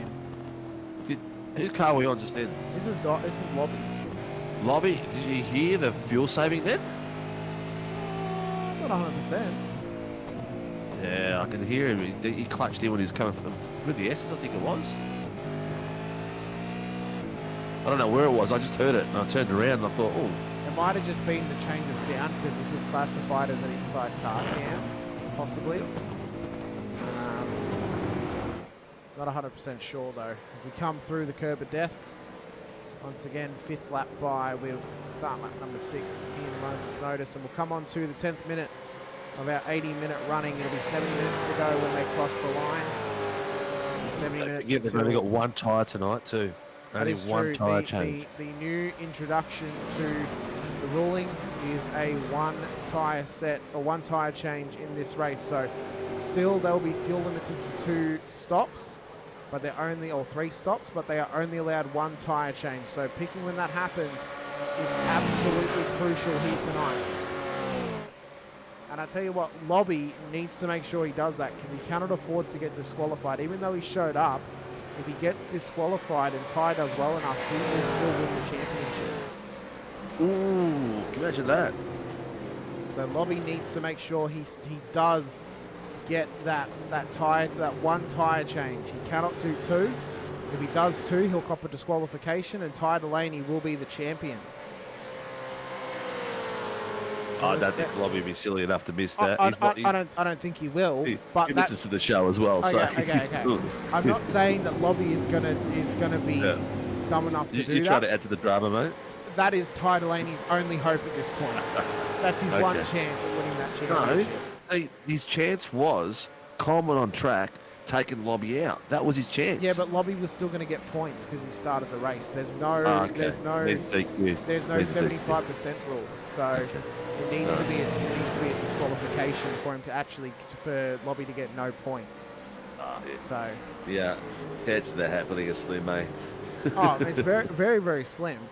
Ty's still good though for Pete, although Stone Street's only 19 points off the back of him, so we still have actually got that battle for P2 in the championship between Ty and Stone Street. And if Lobby does get disqualified, it will come down to both Delaney and Stone Street at the end of the day, and they're together on track. I mean, I know Ty's leading him at the moment, but if Ty has a bit of trouble, ends up the back, and Stone Street keeps it clean, all of a sudden Stone Street's P2 in the championship. So it's still on offer for them, and again, that slim chance, as we mentioned, if Lobby gets disqualified, well, then they're on for a championship. Oh, he's got to slow down. Thank you. Thanks for letting us know that. I thought I heard some noise coming through. Yeah, I just thought I'd jump in and give you a quick update on the fuel strategy game here. So, fuel strategy is going to be very interesting in this race. So, I think we've got 55 litres in the tank, so we possibly could see a 3-stopper on hand. Well, that's what we had. That's what we had at the Tuesday night race. We had we had 2 stoppers in the Tuesday night race, didn't we? No, it was 3. So the race on the Tuesday was different to this race. So the tyre strategy didn't matter on Tuesday, but the tyre strategy tonight for the viewers, you got 1 tyre set over the wall. So strategy is going to be killed. So I would, if I'm in the race car right now, my strategy 110% would be fuel safe, because you're not using your tyres. So don't worry about tyres on your first stop. Again, save fuel on that second stint. Take your tyres at your third. Again, save fuel. Because it's going to be necessary. So I don't think they're going to get 13, 14 laps over. I reckon 12 to 13 is a magic number if you save. It's going to be quite interesting to see how the strategy plays out between these top guys. So I think Dodds is saving. How are you going to be doing some tyres, guys? As we mentioned, if they take 2 sets, that's a disqualification, obviously. If someone has the magical god of race control myself, I went into the pit lane at the start of the race and slashed every single one of their tyres. But they've only got 1 side over the wall. So, just to make it a bit easier, and I don't have to police, I just slashed them all. He carries a box opener too. He's pretty good at that tool. He slices his fingers with it. Yeah, still on compay for it at work too, but so I slashed the tyres at the start of the race, so everybody's on the equal playing. You sure you're not Greek, mate? That you're going to be on compay for the rest of your life now? Yeah, don't tell me, boss. So, Tice, does that mean at the end of this race, obviously after the 12-hour, they normally burn a couch in the crowd? Does that mean we're just going to have a tyre fire going at the end of this race? We just saw Lobby change positions with the boys. Maybe it's strategic to save some fuel. Taking turns in front, because I reckon the swaps have been quite regular. But Ty Delaney's on the back of Lobby now, having a big old sniff of the carbon dioxide coming out the back of that exhaust. Well, how good is it? All these guys, neck and neck with each other because they're all on the same fuel strategy. So tonight I didn't really have the numbers. I just, made it up as I went along, and it looks like we're going to have a really interesting race. So I'll leave it with you guys. Keep the commentary up, and hopefully we see some carnage towards the middle of the race. Well, you get in there, keep working the way, mate. I think these boys are settled in. If anything's going to happen, it's going to be the 3 at front. They keep swapping. They're going to take each other out by accident. Yeah, that's right. All right. Take care, brother. Thanks, boys. One thing I Oh, noticed. there you go. That's our race director, Tyson McAvoy. The lap times on offer at the moment, Cinco. I just noticed then. The majority of the field are in the zeros, and they're fuel saving. Yeah.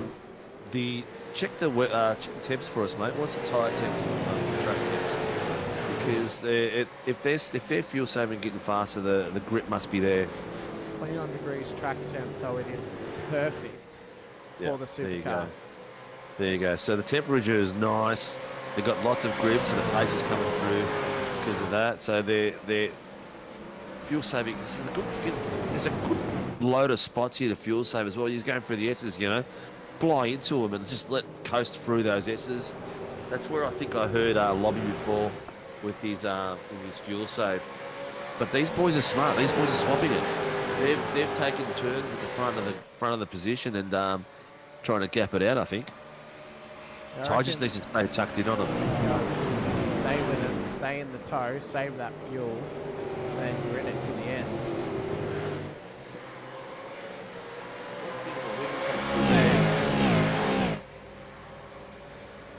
I don't know if you guys can hear it out there, viewer land, or not, but the way these V8s sound when they pass the camera and they're coming down these straights is absolutely epic.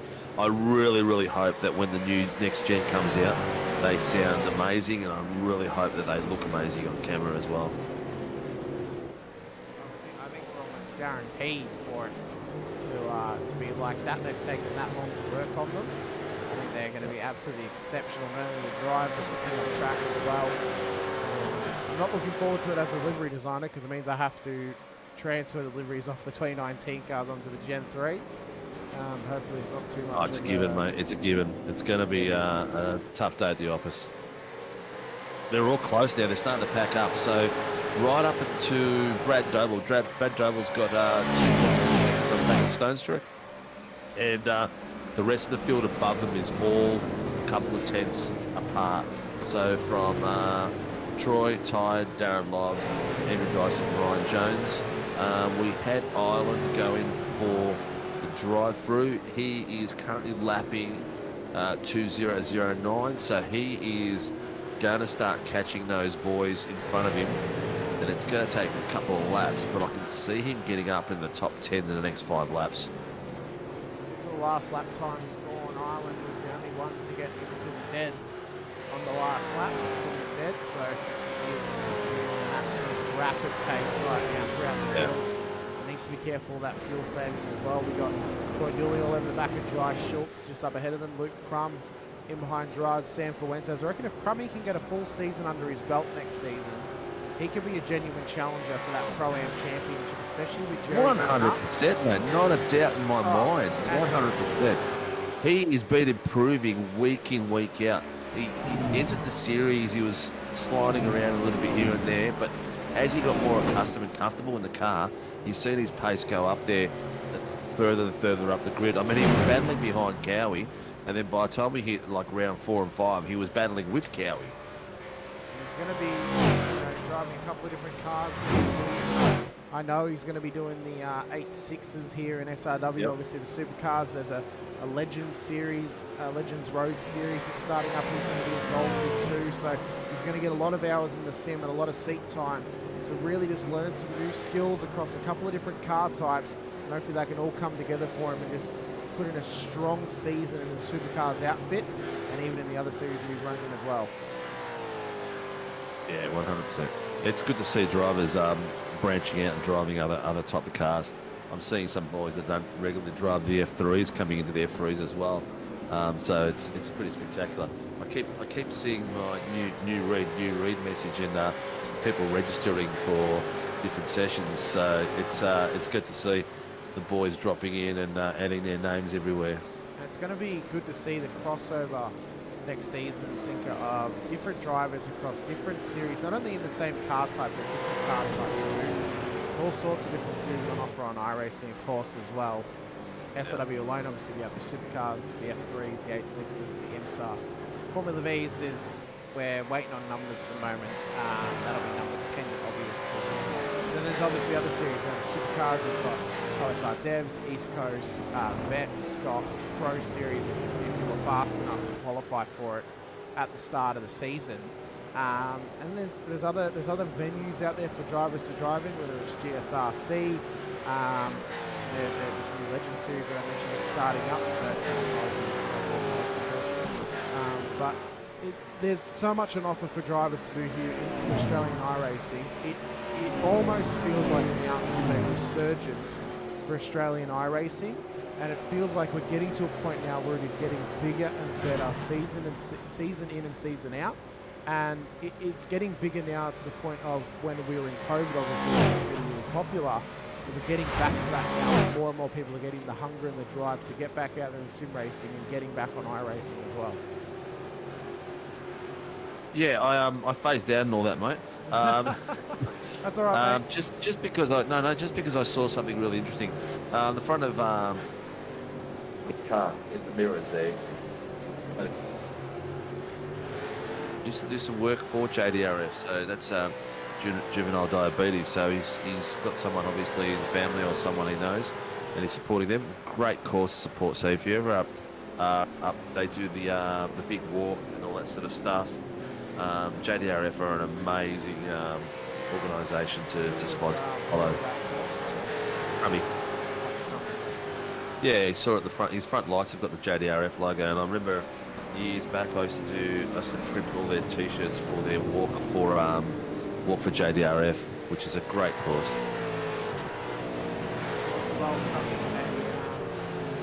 not a volunteer fireman; he's a paid fireman, being a fire captain as well. But he is all about supporting some great causes, of course, as well. Based out of around Bathurst area, so it's a great bloke to get involved with. Really, really nice guy as well. All of his time on the inside is Ireland. Wants it up the Ireland inside. Is working his way up. It's a great pass. Crummy was not happy with that though. He was flashing the lights. He wasn't happy that Ireland went for it there. Oh, he did a perfectly clean pass there. It was beautiful. So he's got himself right up there. He's working his way through Ireland. He's up into 10th now. So he's 1 second away from Gerard Cifuentes. Cifuentes is currently the lead Pro-Am, so he's definitely got to be battling it out. But then we've got the boys starting their pits, so we are on lap. I think Mr. Gretton's in the chat. He says Dry has type 1 diabetes. I think he won't mind him saying that. So I guess that'll also be why. So that's why they're supporting that, as well as Dry Schultz, their teammate, has type 1. So good to see the support for him. Ireland, Visma and Stone Street all in the lane now. Schultz has already come in. So it'll be interesting to see where he comes out in comparison to them, although he was a little bit further back in the pack. Stone Street and Visma now coming out. Visma has that rear wing added to the back of that car once again for Accelerate Sim Racing. Ireland still in the lane, comes out. Big tyre smoke off the back of that car. Yep. And I think he's going to come out well ahead of Jai Schultz possibly through here as they come through one. And getting the hiccups at the moment. Stone Street's got himself out of the battle with Ty there by, so just give himself some free track time now. Not a bad idea to do. Lobby is just hit a 2:00.240, so he's spanking it out there like crazy. So Stone Street and Ty are still battling it out there, but now that Stone Street's gone in, he's got himself free air, and Ty's got a bit of a battle to do there as well. So he's got free air in front of him as well. He's got 1 second to Darren Lobb. Really free air though. Ty laning in behind with Brad Doble as well. There's not much separating them all. They're all just on a bit of a parade at the moment. 25 minutes into proceedings just about. Coming on to lap 13. We predicted these guys are going to come in. Although I was about to say they're going to come in soon, but Jones, Delaney and Doble. Here we go. Yep, all in. Are in. Lobby and Dyson have stayed out though. Let's see who comes in and out of the pit. Dodgy's gone in there as well. Cifuentes has gone in. It's triggered everyone. Everyone's been triggered. They're all going in now. Troy Dooley has decided to stay out. Get some track position. Is Chop going in? Chop's going in as well. So where's Stone Street going to end up? So this is the key. Will he end up in 4th? Has that undercut Or has Ty gone in there quick enough? How much fuel will Ty take? Where is he? Where is he? Can't that banner's in the way? Delaney's at exit as well. He's out. They're all out. Here they go. Stone Street. Is he going to get past him? He is going to get him. Oh, a nice undercut too. That was a great display of the undercut strategy there. Visma's also managed to get ahead of Doble through that period as well. So all of a sudden, it's going to be, looks like almost a 7-car battle, or an 8-car battle for the lead of this race by the time that Lobby and Dyson come in, as well as Dooley. Stone Street did it. That undercut really worked. Now the key is the second pit stop. That was lap what are we on? Lap Stone Street came in on lap 12. The other boys lap came 12, in, yes. Lap 13. Oh, sorry. Stone Street came in lap 11. The other boys came in at the end of lap 12, start of 13. So we're looking at around lap 24, 22, something like that. Lobby is stayed out. Dyson stayed out. They'll probably stay out for another lap at least, if not 2. Look at the way these guys are drifting behind each other. We'll see if they make you a liar. Or not, as they come around the final corner. I've been pretty good this season.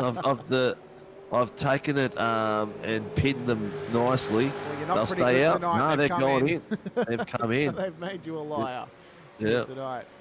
Dooley, I would suspect he'd be coming in. He doesn't have the luxury of getting a tow at the moment and getting some fuel saving in before coming into the pits. Big shout out, by the way, to his teammate Reese DeGoey. He's had an exceptional start to the Vet Split 2 season so far.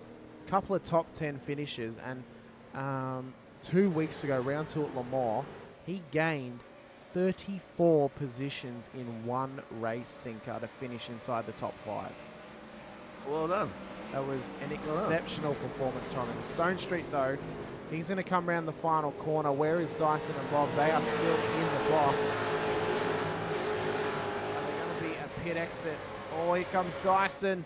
He's exiting. Is Stone Street going to jump him for the lead? Stone Street's going to get the lead.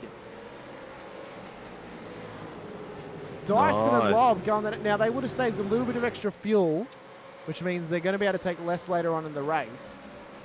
But it means now that Dyson and Lob are now going to have some fun, and they're going to be able to battle their way through this. It's going to be a 7-car battle for the lead of this race, all headed up by Super Cheap Auto, WKMP, Sim Sports Choice. Stone Street at the head of the field, with Ryan Jones P2, Visma P3, Delaney and Durr will make up the 5. Dyson, Lob at the back of this battle. Dyson and Lob were in for 25.22, 24.75. Those other guys, all 22s, 23s, 23s. Stone Street was only in for 22.3, so that's 3 seconds. He's either under-fueled to go faster. Or he's saved. Yeah. Island as well. Oddsy, San Fuentes make up the 10. Island's on the way back. He's about 10 seconds off the back of this this little pack that we've got at the moment here, Sinko. Yeah, he's fought his way back nicely. Well, he's less, mate. He's six seconds off the back of that pack, 6.85. Oh, yeah, so he's 10 seconds off the leader. So he's just here with Dodsy in behind. Yeah. Dodsy running the regular Frog Leap Juice Racing movie this time by. Normally runs the red, but he's back in blue. Out there tonight is Mr. Dodds. Looking forward to seeing him coming back next season, as well as some other drivers who have already signed up for the series as well.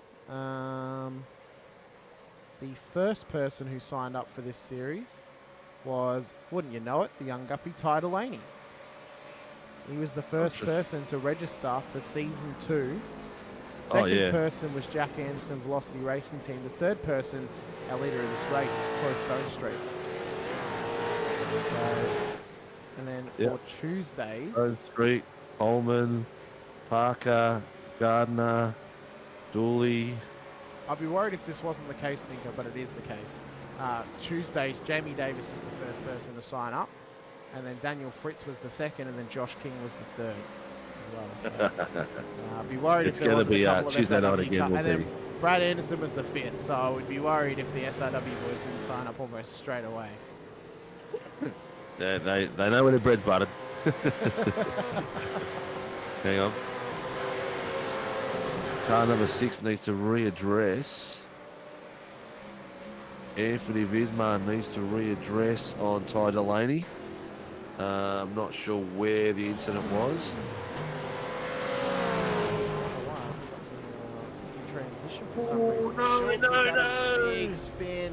Oh, just touched a little bit of the dirt, and that's all it was. There was a slightest touch of dirt, but it was enough under braking to send him sideways. So do we know why Visma's had to redress? No idea. No idea. He's car 6 yet. So No, he's got a readdress to tie, I think it is. No, that'll be why he forced Jones out wide, got him an off track, Okay, and that then cost him a spot to tie. How you going to readdress that? It's elbows. I mean, it's elbows out racing. Yeah. You know, which we do love to see. The reason that he's been given the readdress basically is because, well, Ryan hasn't ended up in the wall. He's still running. So he's in front of still in past and drop a couple of spots. Yeah. But Well, it's cost him a few spots, hasn't it? you know what? I mean, this would have been an unethical thing for Ryan to do. You know what he should have done here, Sinker. And please, no one ever do this, because this is just some big brain strats. He should have let Dyson and Lob past him. That would have then forced Visma to the back of the train, because he has to redress to Jones. Okay, yeah. You get what I mean? Yeah. These are those little team things that you think about as a team owner or a spotter of, well, how can we actually benefit from this? Well, if Visma has to redress to one of your team members, put him to the back, and then he's going to have to drop more spots. Just in this case, it's Visma. It could be anyone that you're up against in racing. Yeah. When you're spotting someone. Well, Anderson and Andrew and Lobby. I don't know what's happened to the timing tower just then. No, my time. Darren Lobb is 0.1, whatever it is, on the back of Dyson. But have a look how close these boys are. They're coming through the pack now. Just hanging out, saving some fuel. They know they've got the fuel advantage over the rest of the front runners. Stone Street's running away like the road runner. The pressure on Visma is epic here. He's in a DPR sandwich at the moment. Oh yeah. Car looks a bit unusual with the tail on it. He traded in the crewman for the back to the Commodore. 100%. Oh, he wants it on Jones. Not quite close enough though. That's not going to give Dyson an opportunity. No. But these two boys behind him, it'd be unnerving to have those two behind you like that. And look at the way the Lobby's right on the back of him. This is some NASCAR stuff. Not quite enough to both to make it. He's just stuck it up the inside. Oh my God, Lobby's just made that through. A little bit of love on that door, but it was enough of a gap created by Dyson for him to just keep going. Look who's bringing it back. Look who this is bringing back into it. Mr. Island. He's now only 3 seconds off the back of the boys. He started to gap Harry Dodds just slightly. There's Sam Fuentes, P10 on the road in the background. Crummy, though, he's not letting him get anywhere, and he looks to try and guarantee himself this podium here tonight with Dooley off the back of that podium as well. So first of our pro-ams is, Gerard Cifuentes, followed by Luke Crum and Troy Dooley. So the boys are fighting it out quite nicely. Ty Delaney sitting in second place still. There's a bit of a gap there. There's 3 second gap, but he's sitting there and he's keeping Brad Doble at arm's length. It's really, really good to see from the young fella. Yeah. Well, Blake did say that he's faster than him at the moment. Oh, I don't know, Blake. You're probably just a little bit out of practice at the moment. But he has got a very mature head on him the way he drives, that's for sure. He's one of these drivers that knows the consequences of doing dives and stuff, and he's very calculative. Not the right word for it. Calculated? Very calculated, that was the word I was looking for. As in when he goes for attacks and that, so he doesn't take the risk where he doesn't need to. He lives to fight another day, yeah? Yeah. He went through the S's a bit shallow then, and it really cost him the exit. And it's given Doble a nice run on him here. It's what you want to see from him as well to get this done. Yeah, well, you want to see him fight back now. And he will. He's got some good metal, this kid. Oh, he's gone out wide. He's taking the pace. He's held the speed. He's caught him. Will he take him on the inside here? No, he'll wait for the next corner. But now behind him, he's got Dyson following him. Where's Jones and Lobby gone? They're split up a little bit. Yeah, they're all kind of spread out at the moment. Yeah. Dyson's starting to move on through. The other boys are just kind of settling in, getting all prepped for what could be to come here tonight. So we are at lap 18. The pits started at lap 11 and 12. We're going to be looking around the 22 to 23 mark, depending on how these guys are driving. Now doing an absolutely exceptional job. Oh, yeah. From these drivers here tonight. They're all over the back of each other like crazy. Island is putting pressure on Visma like crazy now too. He's like 0.1.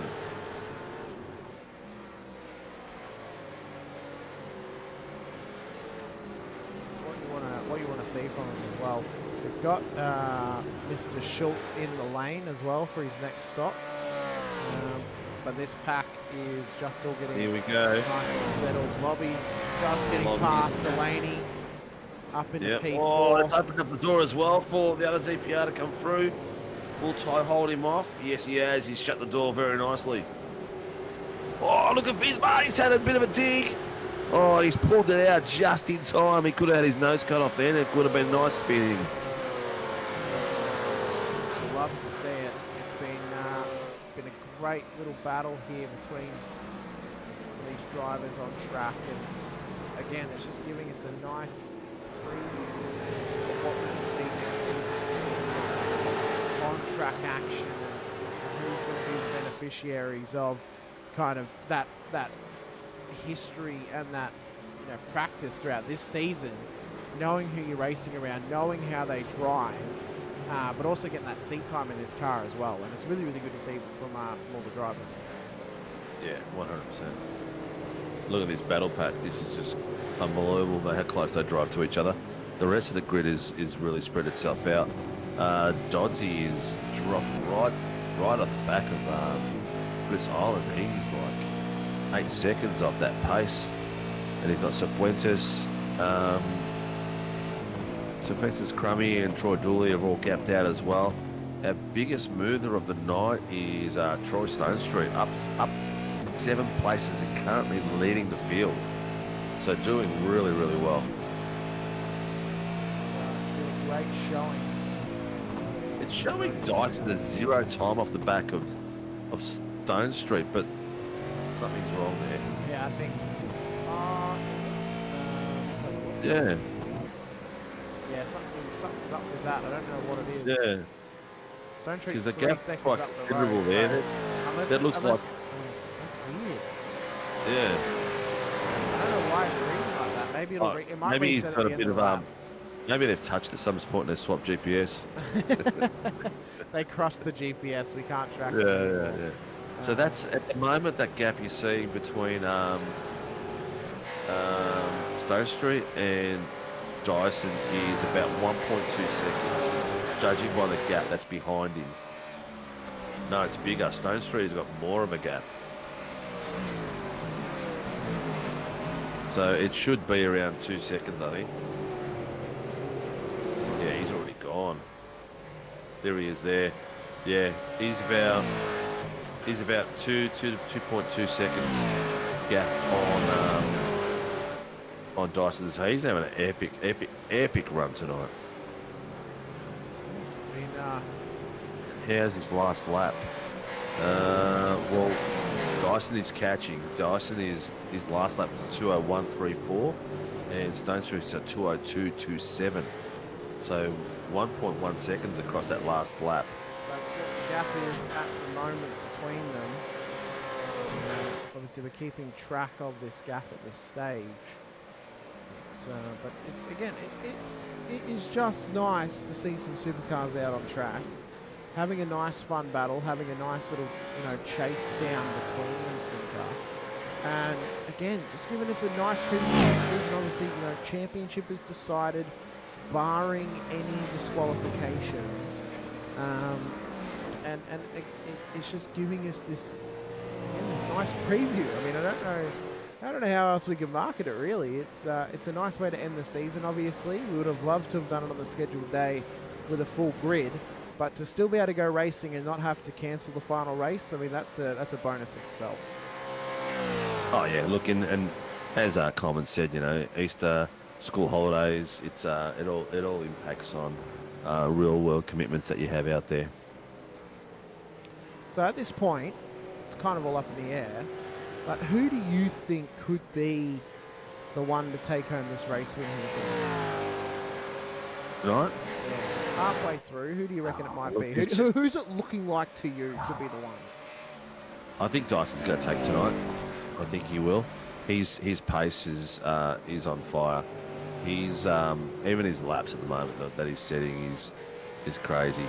2:01.34. He's a tenth and a half faster than Lobby's last lap, and he's just on fire.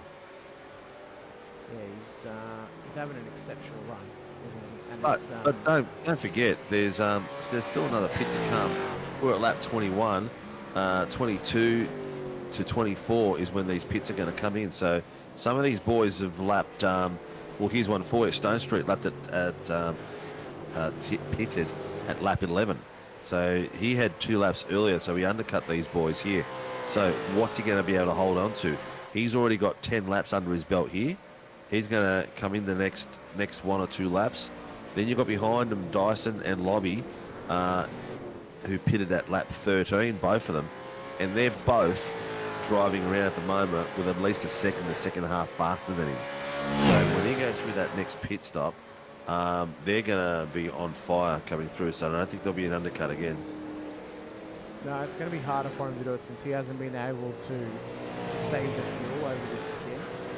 We are coming up on that pit stop, of course, as well. So I do believe Jai Schultz is out of this race as well. He's been in the pits for the last couple of He'd say he's going to struggle to finish tonight. Well, it was good to see him out there regardless. Good to see him having a crack as well. It's all we could ever ask for, really. So it'd be nice to know from Tyson if he can tell us if anyone's taken tyres yet, because this will be the pit stop that it'll really help us determine lengths as well. Yeah. Who are our kind of major players at this stage in terms of who could be challenging for... Most of them were the only one that did 22 seconds was Stone Street. He's going again. Ball up. Yep, he's staying out. He's staying out. He went 11 laps last time. Correct. This is his 11. Doble's come in. Doble's gone in. He might be trying to play this undercut game here a little bit. Yep. Let's see if he goes up on the jacks as well. Yeah, we've kind everyone of else last pit. The pit stop that they would. Yeah, everyone else is like a 23 seconds. The longest one was Andrew Dyson, who went for 24 seconds. He's up on the jack, so he's taking the tyres. Yep, he's taking the tyres on the way home. In saying that, supercars go up on jacks even when they don't take tyres. Oh, okay. I mentioned that, so they do that. All right, Doble's coming out. He's still in the pit. 19-second pit stop that was. He's coming out now. Stone Street gap is looking a lot closer. Let's have a look at a pan-out shot. Let's see what the gap looks like. Oh, he's still doing pretty well. He's still at least a second and a half to 2 on the boys behind him. There's a good little gap between them at this moment in time. It's pretty much the same sort of gap between Lobby and Daly, so it'll be around the 3-second mark. Have a look at that. He's gone to the cones. Change the camera angle on me. I didn't mean to. It automatically does it because it's the scenic camera. Oh, okay. Yeah, we'll do this. We'll concentrate on Dyson because that'll keep it a little bit longer. So Yeah, so the gap on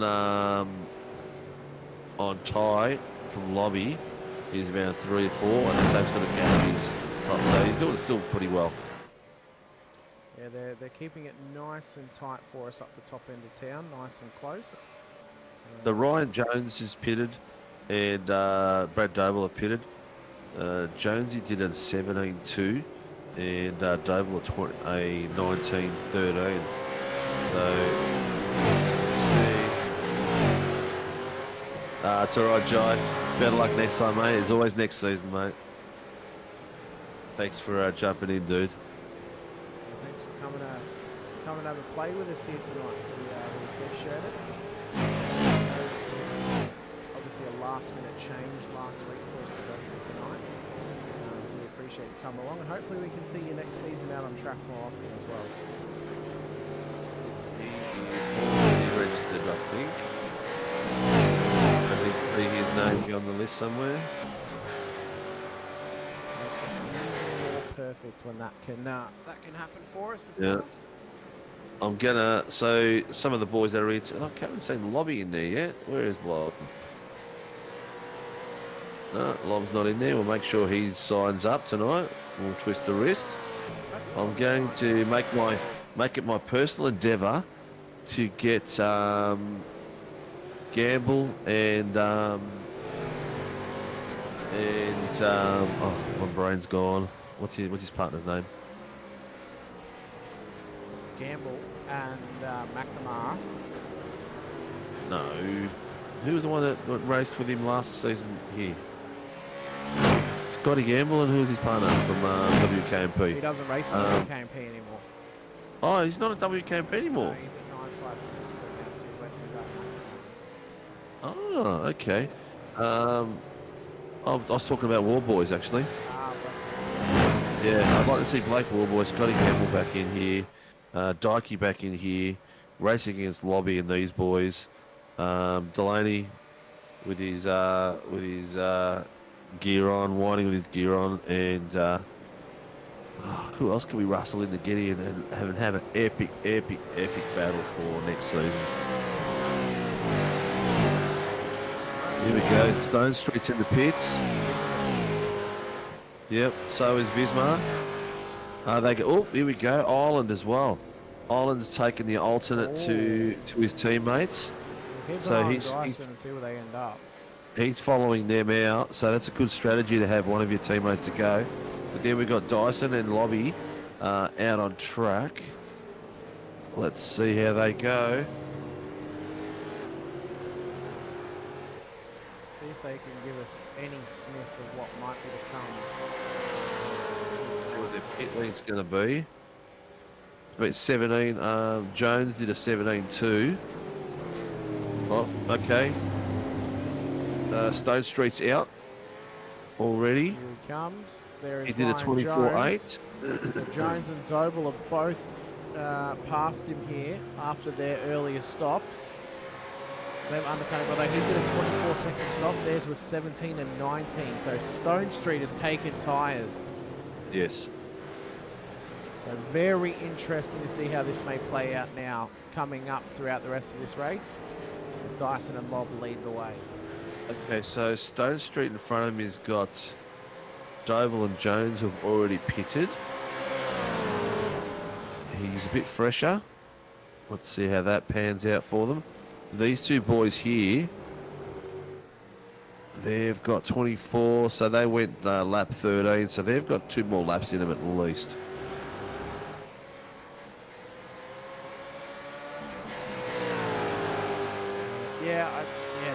They would have come. They came in 13, so yeah, they've got 2 more laps. Delaney should be coming in this lap. He came in lap 12. Same with Dodsey, same with Sam Fuentes, same with Crum. We'll see what the plan is when they come around. I believe Delaney is staying out. He's going out for another lap. Yeah, good on him. This SDK timing tower is all up all over the place because it says that Ty's 0.22 behind Lob, but he's not. No, it's saying that no, Lob is 0.4 off the back of Dyson. And Delaney is a further 0.69 off the back. Dodsey's in. So Dodsey brings it in for his next stop. But it is No, I'm talking Dyson about the live who's timing ready. one, the one on the web. Yeah. Yeah, the one on the web's shat itself. Having a sook. Yeah, it's dropped the proverbial.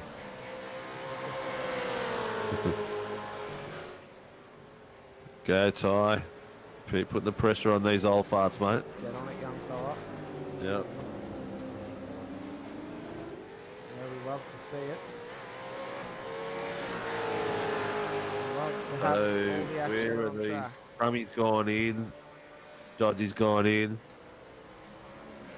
So the last one, the first one that pitted is Ryan Jones. He's currently sitting in 6th. So let's see where they come out. So Fuentes is still the lead. Followed by Troy Dooley.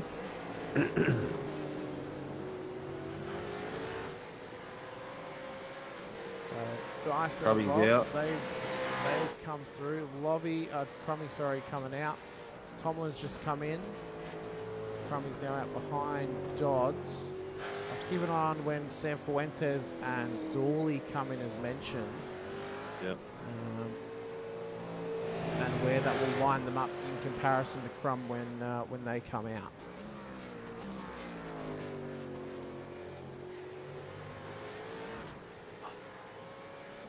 But it's been a good showing so far. Not as crazy as the Tuesday night, but we didn't expect it to be as crazy. It's not. And it's more or less a, as you mentioned, kind of like we're Ties in the all pit. yeah. Ties in the pit. Delaney's in. Yeah, Delaney's in. Let's see how he goes with those boys that he was behind before, Ryan Jones and Brad Doble. Doble and Jones were doing 201s, 5, 201, 4. Ty's last lap was a 2:00.88. Oh, mate, he is pushing it like it's nobody's Yeah, actually, sorry, I correct that. His last lap was at 2:10. Yeah, his best lap was 2:0.08.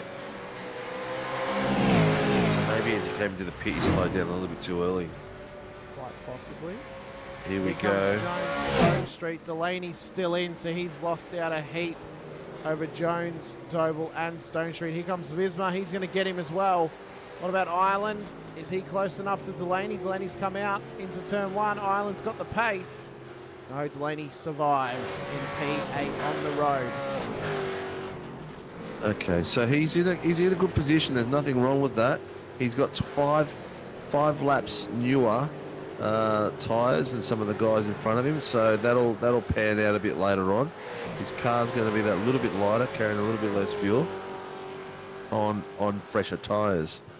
And there we go. These boys up front still haven't gone in. We've got Dyson, Lob, and Dooley. Dooley's made his way all the way to the front there, even though he's 39 seconds behind Lob. He's in clean air like crazy. So Ireland is trying to chase down Delaney, but there is Dyson and Bob. We suspect them to come in this lap for their scheduled pit stop. Half an hour to go in this race. So, I mean, they've pushed it out. This could be their final stop. They've stayed out long enough where they have half an hour to go, Sinker. Yeah. This could be the final stop for them. It could only be a It two is, stop yeah. instead of a I three. always thought they were going to do a two-stopper, Yeah. these two. 100%. And they've worked hard for it as well. Yep. Obviously, but they're in. Troy Dooley, is he going to go another lap? If he goes another lap, he's confirmed the two-stopper for himself as well. He came in a lap later than those other boys. He came in at the end of lap 13. Correct, yep. Now he's going to come Oh in. my God, a 1:59.928 by Chris Ireland. Oh my God. That is what we've been looking for all night. What a pearler of a lap. And Jones That has is taken the lead, by the way. unbelievable. Jones has taken the lead of the race, but we suspect he needs another pit stop to get home. Doble's P2, Stone Street's P3, but he's got Dyson and Lob all over the back of him. And now the question remains, can they make it home? Will we get to 39 laps or will we get to the dreaded 40? the pace shows maybe we get to those 39. 25 minutes left. 25 minutes left. So these boys are pitted around lap 23. Sorry, lap 20, 21, 22. Those boys there, 20 to 23, those boys there are going to be touch and go. Touch and go. It's going to be a tough ask for them to get this done. Have a look at this battle. Oh, it is Oh, look at that. so great to Here he see comes to the inside. Dyson's made that his own. Oh, and as it's like a routine dancing move. Every time that Dyson tonight has passed someone, he's opened the door for Lobby to follow him through, and Lobby has done exactly that. He's just been like, thank you very much, sir. I'll take that one. Epic fighting out there. I still can't get over that time, mate. 1:59.928. I didn't think it was going to happen tonight, but it has. That's an epic time. We didn't think it was going to happen. At race pace, maybe not low fuel even. He's just gotten it done. It's been an exceptional run tonight for Chris Island on this comeback.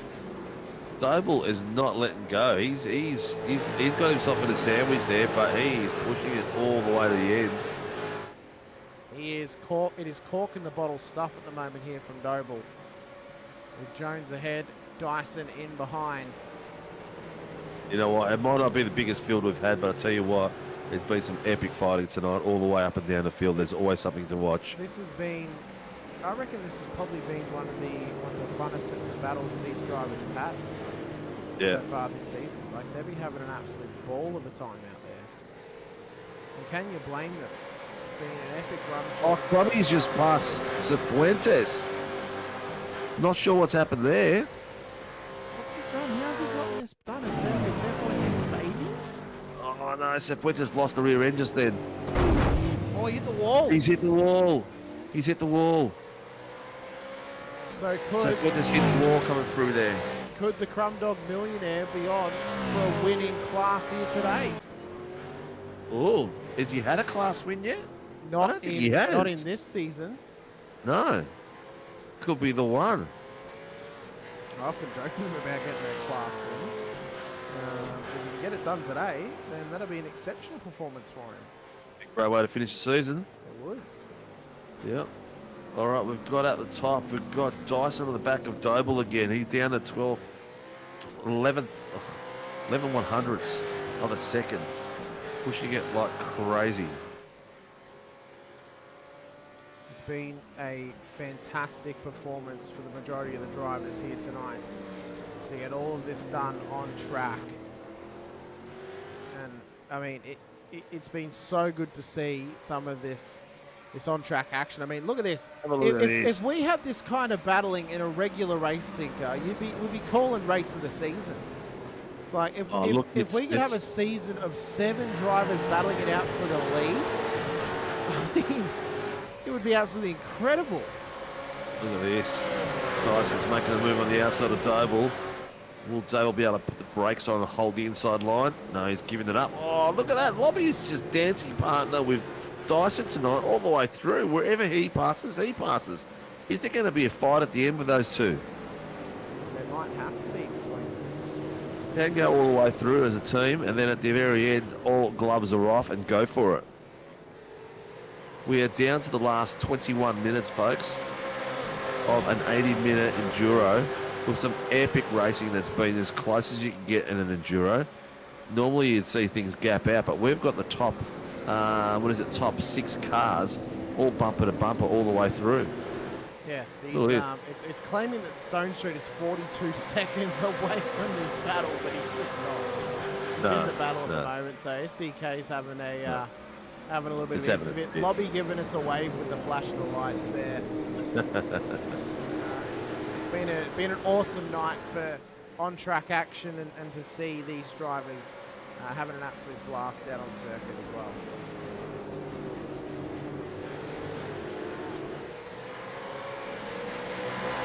One, 2, 3, 4, 5, 6, 7.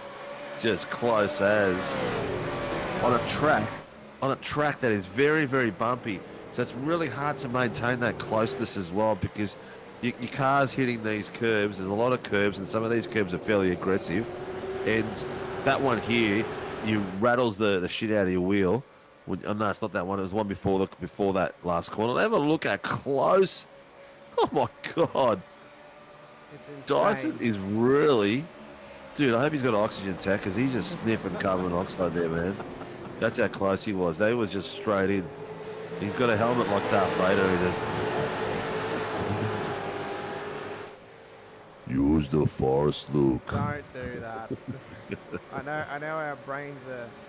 I am your frying at the father, moment, Luke. but- I am your father. St. Gene Pool. No, not me. Him and Luke. How'd you be cutting off your son's hand? For goodness sake. Yeah, it's just rude. Just selfish. Anyway, the boys are battling it out. The timing tower is telling us a stone tree is 42 seconds behind. I'll guarantee you that he's not. He's there sniffing fuel like the rest of them. And here we got Dyson making the move on Jones with fresher tyres. He's got 6-lap newer tyres than Jones, so that's to be expected. This is the first time all night that Dyson has made a pass that Lobby hasn't been able to follow through.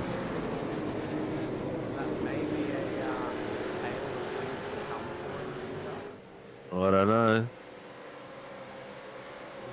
I think the Springboks will be fully loaded, ready to go, mate, making a move on Jones. It won't take much of a sniff for him to have a crack at it. If he's listening, get some pace on, mate, because Chris Ireland's got a 1:59.928, and Lobby's fastest time is a 2:00.240. But we just missed a pass of Brad Doble and Visma then, didn't we? That was Visma on the snowshoe. I saw that Chopper had an incident, but it's just him running the wide line through turn 4. But this was the move that we missed here. It was Visma on Stone Street. Oh, he's just kept it going. Oh, what a brilliant move there from the Primal Wheels entry of Visma. That's a lot of pace to hold through there. He's brought the car under control real quick too. Here we go, pitting. We have Stone Street and Doble pitting. So they've realised they need a little bit more fuel. So Dyson and Lob are in the hot seat right now to continue on. As we suspected, mate, those boys that went in at lap 22, 21, 23 are going to need to pit again. So it looks So like Ryan Jones is going to have to be in soon. Oh, he will. Yep. It's just going to be so Jones is going to have to come in. I think. When did Visma come in? Visma came in on 12. Ty is online to come in the third. Yeah, Ty. He's he may not need to stop. Visma will. Yeah. Ty might be all right. Ty might be on the podium. If he's anything like fuel saving like his dad is, even half as good as fuel saving his dad is, he's going to be in the rocking spot. Dodsey is questionable. He came in on lap 24, so could be Ty on for a podium here with Dyson looking to lead the way and win the race here tonight. Obviously, we'll have to wait and see for confirmation of that, of course. But it is it's a good run for them regardless, and it's good to see from the boys out there. They're having a good old track. Yeah, Lobby's not finished here. He wants to get past Dyson, past Jones, as quick as possible, because he knows that Jones is going to need a pit, and he wants to be as close as possible he can to Dyson to make sure he's in the draft. Pete, I can't swap to group because they're already in their own classes of Pro-Am and Pro. It doesn't work like that, Pete, unfortunately. And Mr. Nixon's saying that he has been giving lessons to Ty Delaney. Oh, well, he's trying to take credit now. Oh, apparently. Oh, come on, Connor, that's a fast stretch. According to Mr. Nixon. Here we go. Mr. Jones pits like we predicted he would be. Now we have drivers that are sitting in 26, 26, 23. So we're going to need... Vismar's going to have to pit soon too, I think. unless he's got 3 laps to save it in, which is going to be really hard to do. Dodsey's had to come in too. Yeah. Just to confirm that. Stone Street's, no, he's still going. They are in a Ford and Holden classes to come up and of course the LCR crew. That doesn't work out very well there, because if we look at this, they're not in a Ford and Holden class. There are some Holdens in that Pro class, and the rest are in Fords. There's 4 Holdens out there, and they're all Pro drivers. So if I Harry Dodds is in. He's coming out. Where's he coming out? just noticed as well, Stone Street's come out ahead of Jones off the back of that pit stop. Yes, he did. Yep, he did. Rummy's all over the back of him, but he made Stone Street pit. Stone Street's pit was 11 seconds. Jones's was 18. So that was a hell of a short pit. What's interesting now is, so Crummy obviously leads the way for the Pro-Am. Sanfuentes came in on lap 25. It's questionable if he needs a stop. Dooley definitely does not need a stop. He came in on lap 26. So we could see a full reshuffle of the order of Pro-Ams here if Crummy and Sanfuentes need a stop. Yep, definitely. Definitely. Not title affecting, but just race affecting. Oh, yeah, just a little bit of intensity for us in the final 20 minutes or 15 minutes of the race. We have got 15 minutes to go. I told you that goes quick. 14 minutes left, mate. It does go 13. quick. Come on, where's it going? You know what? I reckon it's going even faster. It feels like it's going even faster for the drivers out there because they're in battles. Yeah. You know, you blink and it flies by. 100%. It's all of a sudden you've done another lap, then you've done another lap. It just ticks through. Anthony Vismar's just tucked into the back of these boys and he's settled it in for a bit of a run. He pitted at lap 23, so he might be on the edge there. Ty he's behind him, and his last lap was probably about 5/10 too slow. So Ty needs to buckle up and catch these dudes. That way, if by any chance Vismar needs to start aggressively saving, Ty can take advantage of it. I reckon that due to the pace, we're actually going to get 40 laps here tonight, because we've got just under 12 minutes to go. For 2-minute lap times, we're halfway around the 33rd lap. Possibly get to lap 40 with the extra lap. You've got 14 laps. You've got 7 more laps. Yeah, we might possibly get.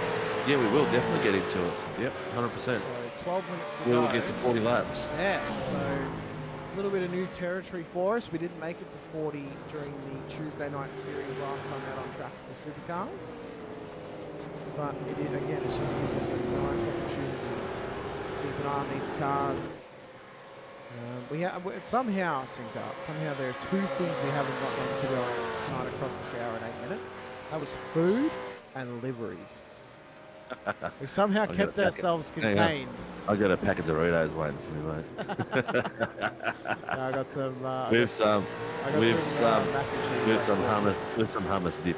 I don't like hummus that much, but that's fair. I love it. Nothing like a bit of garlic. I'm more of a fan of capsicum and cashew dip.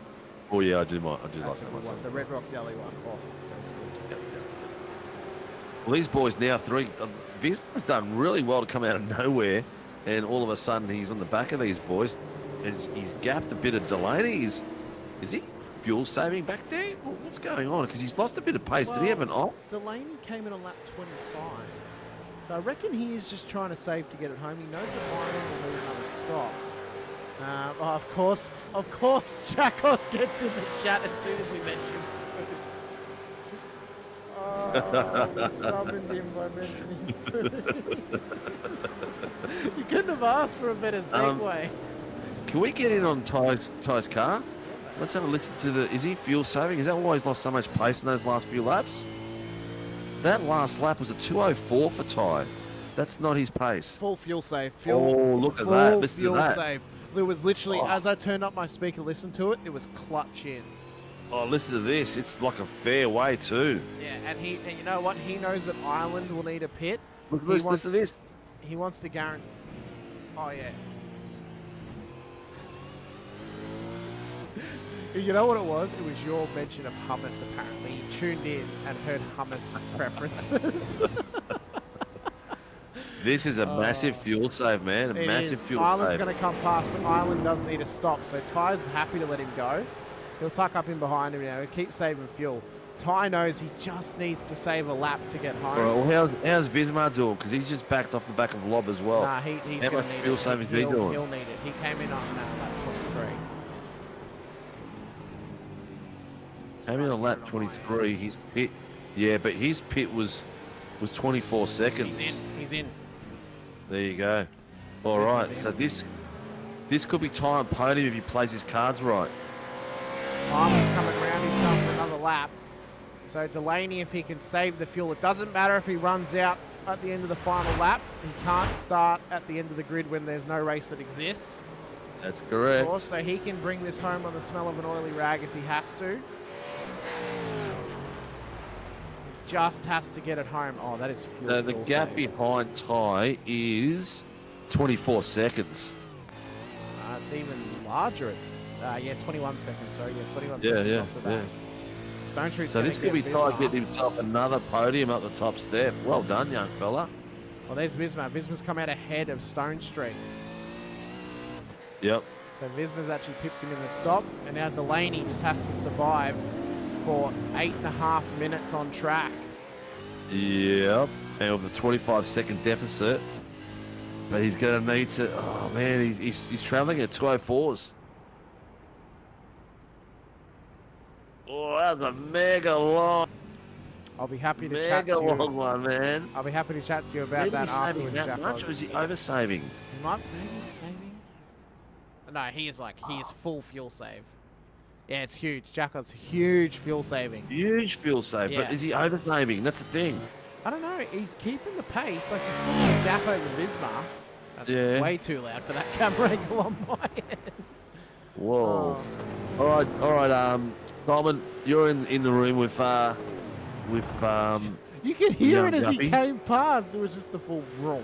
Yeah, I know. But is he saving too much, Coleman, here, or what? Nah. He's doing, and he's doing it at the right time. He's doing it corner entry, running the clutch through the corner. He's doing it down the straight. Yeah, but Yeah. the thing is, he's doing 204s. Never too 204s, much. 4-second gap. Yeah. That's 8. That's Visma's just coming on the straight. Island's in the pits. yeah. Delaney Island's needs in the one more pit. lap of fuel in the car. We don't know what the numbers are like for him at the moment. We know that Lob and Dyson are fine. He's full clutch in down the straight. Is it going to be a Delaney fuel masterclass once Coleman, again? never too much. It's never too Coleman, much. never too much. It's literally he's full clutch in. Yeah, He's- he's definitely full you clutch can, you in. can hear the clutch in. It's just full Yeah. clutch in. So Delaney has got, how much cap has he got on the back? 19 He's seconds got back to 19 Visma. seconds. So, wow, that last lap was a 207 for Ty. Oh, that's the wrong one. Ooh. I need to be able to move that. And what do we got? We've got at least 3 laps to go. Yeah, about 3 to 4 laps to go. So he needs to make sure he is at least 4 seconds difference in pace between himself and Visma. So at the moment, Ty's last lap was a 207. Yeah, it was a 207. Well, the battle for first is close, Jackos, but it is between 2 DPR drivers at the moment, between Lobby and Dyson. We will go back in there. Yeah. Lobby's got the lead now. We did miss the pass on that because we're sitting there We'll get the other replay watching up. Ty's gap and seeing how third place goes. I have got the time delta set as well, so we can keep an eye on Ty and Visma whenever we're selected on Ty, just to see what that gap is more closely. But this is how Lobby got it done down at turn 4, under brakes, nice and easy does it. Love to see it. Even, wasn't it? Hey? It was almost a freebie, wasn't it? Yeah, I think it might have been. I think Dyson, Lobby's got the title. Just giving it to him. Let at him this point. finish. Let him finish in the front row. That's it. But there is Ty Delaney. full fuel save mode. That's the gap back to Visma, 16 seconds. 16 seconds, yep. He's caught him by 2 seconds in the last lap. Mr. Chop is back in P13 at the 13. moment. And he is still rotating. He's coming around the final corner. So he's actually not too far behind Ty. You can see him in the background there. Yep. He does get a little bit of screen time off the back of that. Crummy has had to pit. So he's now P3 in class. Dooley and San Fuentes yet to come in. Although I reckon San Fuentes will be full fuel save at the moment, just like Ty. Yep, 100%. 100%. So Visma's gained about he's 3 got seconds Dooley's over on the the back last of lap. San Fuentes by 0.21. So maybe teammates are going to let each other pass. Possibly. Dodsy's there too. But Dodsy is there actually, to be fair. So is Noble. So they come down the main straight. This timing tower on the web-based one is all over the shop. It's so wrong tonight. Have you got the live timing stat one up? Yeah, or yeah. have you got the actual timing tower? Yeah, no, I'm talking about the one that's on the website. It's just so far off tonight. It's ridiculous. Really? Interesting. Yeah. It's got Harry Dodds 19 seconds behind Troy Dooley, and he's definitely not. Mate, what do you mean? This is obviously 19 seconds back. No, off the guy in front of him. Apparently Dodsy has 20 seconds behind him to Doble. No, I'm talking about Dooley and Dodds. Yeah. It says the gap from Dodds to Dooley is 20 seconds. And there he is right behind him. It's saying that as well online. Yeah. It's crazy. It's doing some crap things. But anyway. There's Dyson and Lob. P1 and 2. Sorry, I thought it was Delaney I was looking at there and catching up to Lob. Thought something had happened, but Delaney's still going at the moment. San Fuentes has gone off the track. No. Out of the lead of class. What's happened? He had Dooley in behind. Did they tangle? No, he just locked it up. Oh, he's missed his break point. So maybe he took tyres much earlier in the race than the others. Possibly. Because there's only one It's not gonna tyre affect change here tonight. It's not going to affect his title defeat. But let's have a look at these timing. Anthony Visma is tracking at 5 seconds faster than Ty Delaney at the moment. He gained 5 so it's seconds down on to that 9 lap. seconds. Yeah. I think Ty's done enough fuel saving that he's got probably 2 more laps in him. He'll be able to hold him off at the very end. There he is behind him. You can just see him. This is a battle here. No, that's not. Is that Crummy? No, that's Chop. It is. Yeah, that's Chop. So it's not the driver that's battling with him. But up front again, Mr. Lob is just dancing away with the championship and the win with a 119 gap at the moment. I still can't get over Chris Island's 159.928. That is an epic lap. Absolutely insane. And young Delaney is looking like he's going to get another podium tonight, which is spectacular. So there's Delaney. I'm trying to see if I can get this to work.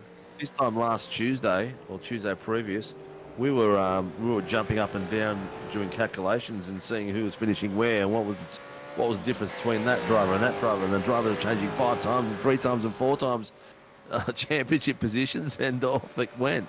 But tonight's a little bit more mellow. Oh, I've done it. Another great race. We can track Delaney and Visma's laps while keeping an eye on Bobby now, so we can see how the laps are tracking here between Delaney and Visma for P3. Gap is now down to 4.3 seconds between them. White flag lap. White flag.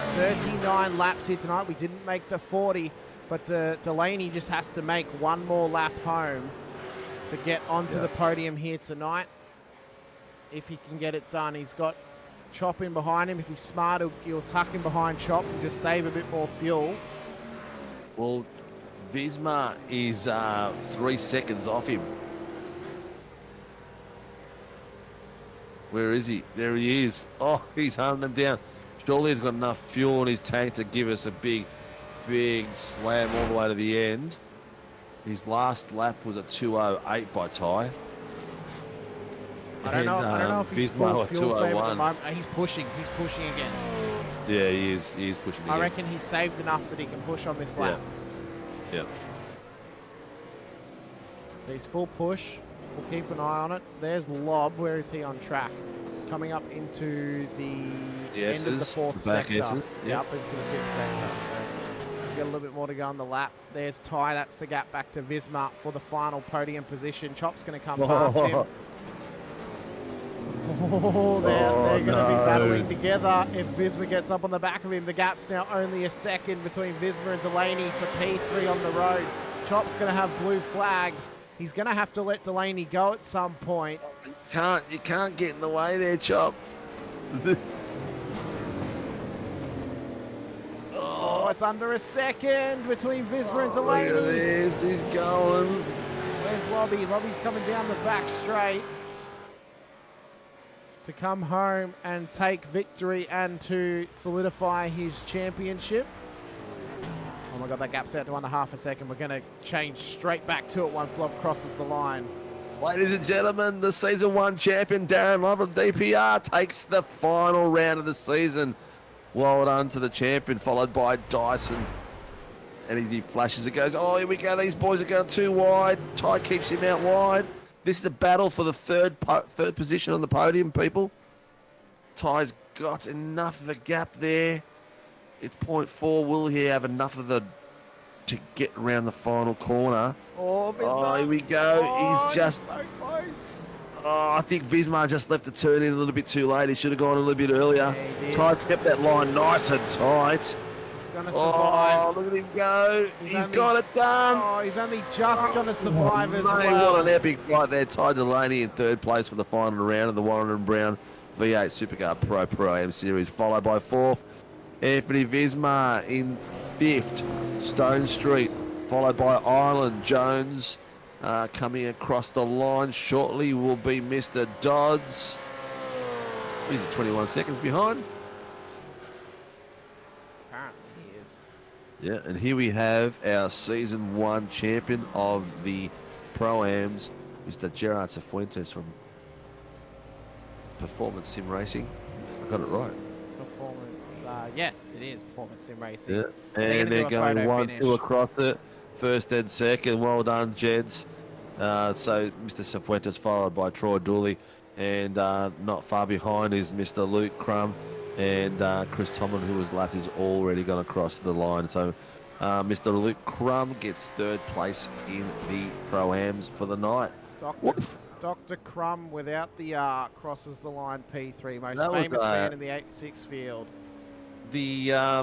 That gave us a little bit more excitement at the very end with young Ty. Delaney fuel saving, and Mr. Visma slowly chasing him down. We thought that the time was going to be tight, and it's turned out we were right again. Just call me Nostradamus, mate. Nostradamus. Yeah, You see my speak out your nostrils, mate. I nose. can see my whole thumb up my nostrils, mate. But here is our champion, Darren Lobb. What's the last one for the season? Oh, he's going to ask us, isn't he? Last one for the season. Are you going to ask us, Jack Oz, or not? I'm waiting for the question to go into the chat. Maybe we ask the drivers as well, since they're pineapple and pizza. No, of I'm not course. gonna. I nearly made me swear then. I'm not gonna ask that stupid question. It's the best question. No. What's that question they ask on YouTube on that show? I don't know. You're the one telling the story. Oh, what's that guy ask? He asks. No, I'm not going to say that. I can't say that in public. There's probably young people listening still. Anyway, We're late night. It's 11 p.m. Yeah, it's 11 p.m. Yeah, but Ty's racing, and he's probably got his mates racing and watching him race. He races like he's 40. Oh, dear me. All right, so let's get these guys in the room so I can get out of here, because I got a long drive tomorrow morning. We've got to wait for them to hop into the green room. Ah, dear me. What a night. What a racing. Epic, epic, epic, epic. All right, anyone have... Oh, Jackos is just taking over the chat. Maybe... no, that's probably watching. He's given us the what's it called? The engagement that we need in the chat. So it's good to see. Apparently Peter thought that the timing tower was stuffing up because apparently the Commodore and the Falcon, the Mustang were separate classes, but they're not on our end. Oh. It's weird. Let's check our provisional race results, see how that reads. They're going to read correct for us. So it was Darren Lobb to Andrew Dyson to Ty Delaney. That was our podium for tonight for the pros. Then Visma, Stone Street, Ireland, Jones, Dodds, Doble. And then Sam Fuentes makes up the 10 and he's P1 for the Pro-Ams. Mr. Dooley, Mr. Crum, Mr. Tomlin, Mr. Schultz make up the rest of the order. We only have to speak to 4 people tonight, Sinker, being the fact that Sam Fuentes is not only the P1 for the Pro-Am, he's also the champion if he's actually going to come and have a chat to us. We have got our DPR boys in there, though, in Lobby and Dyson. So we will drag them in just a moment's notice.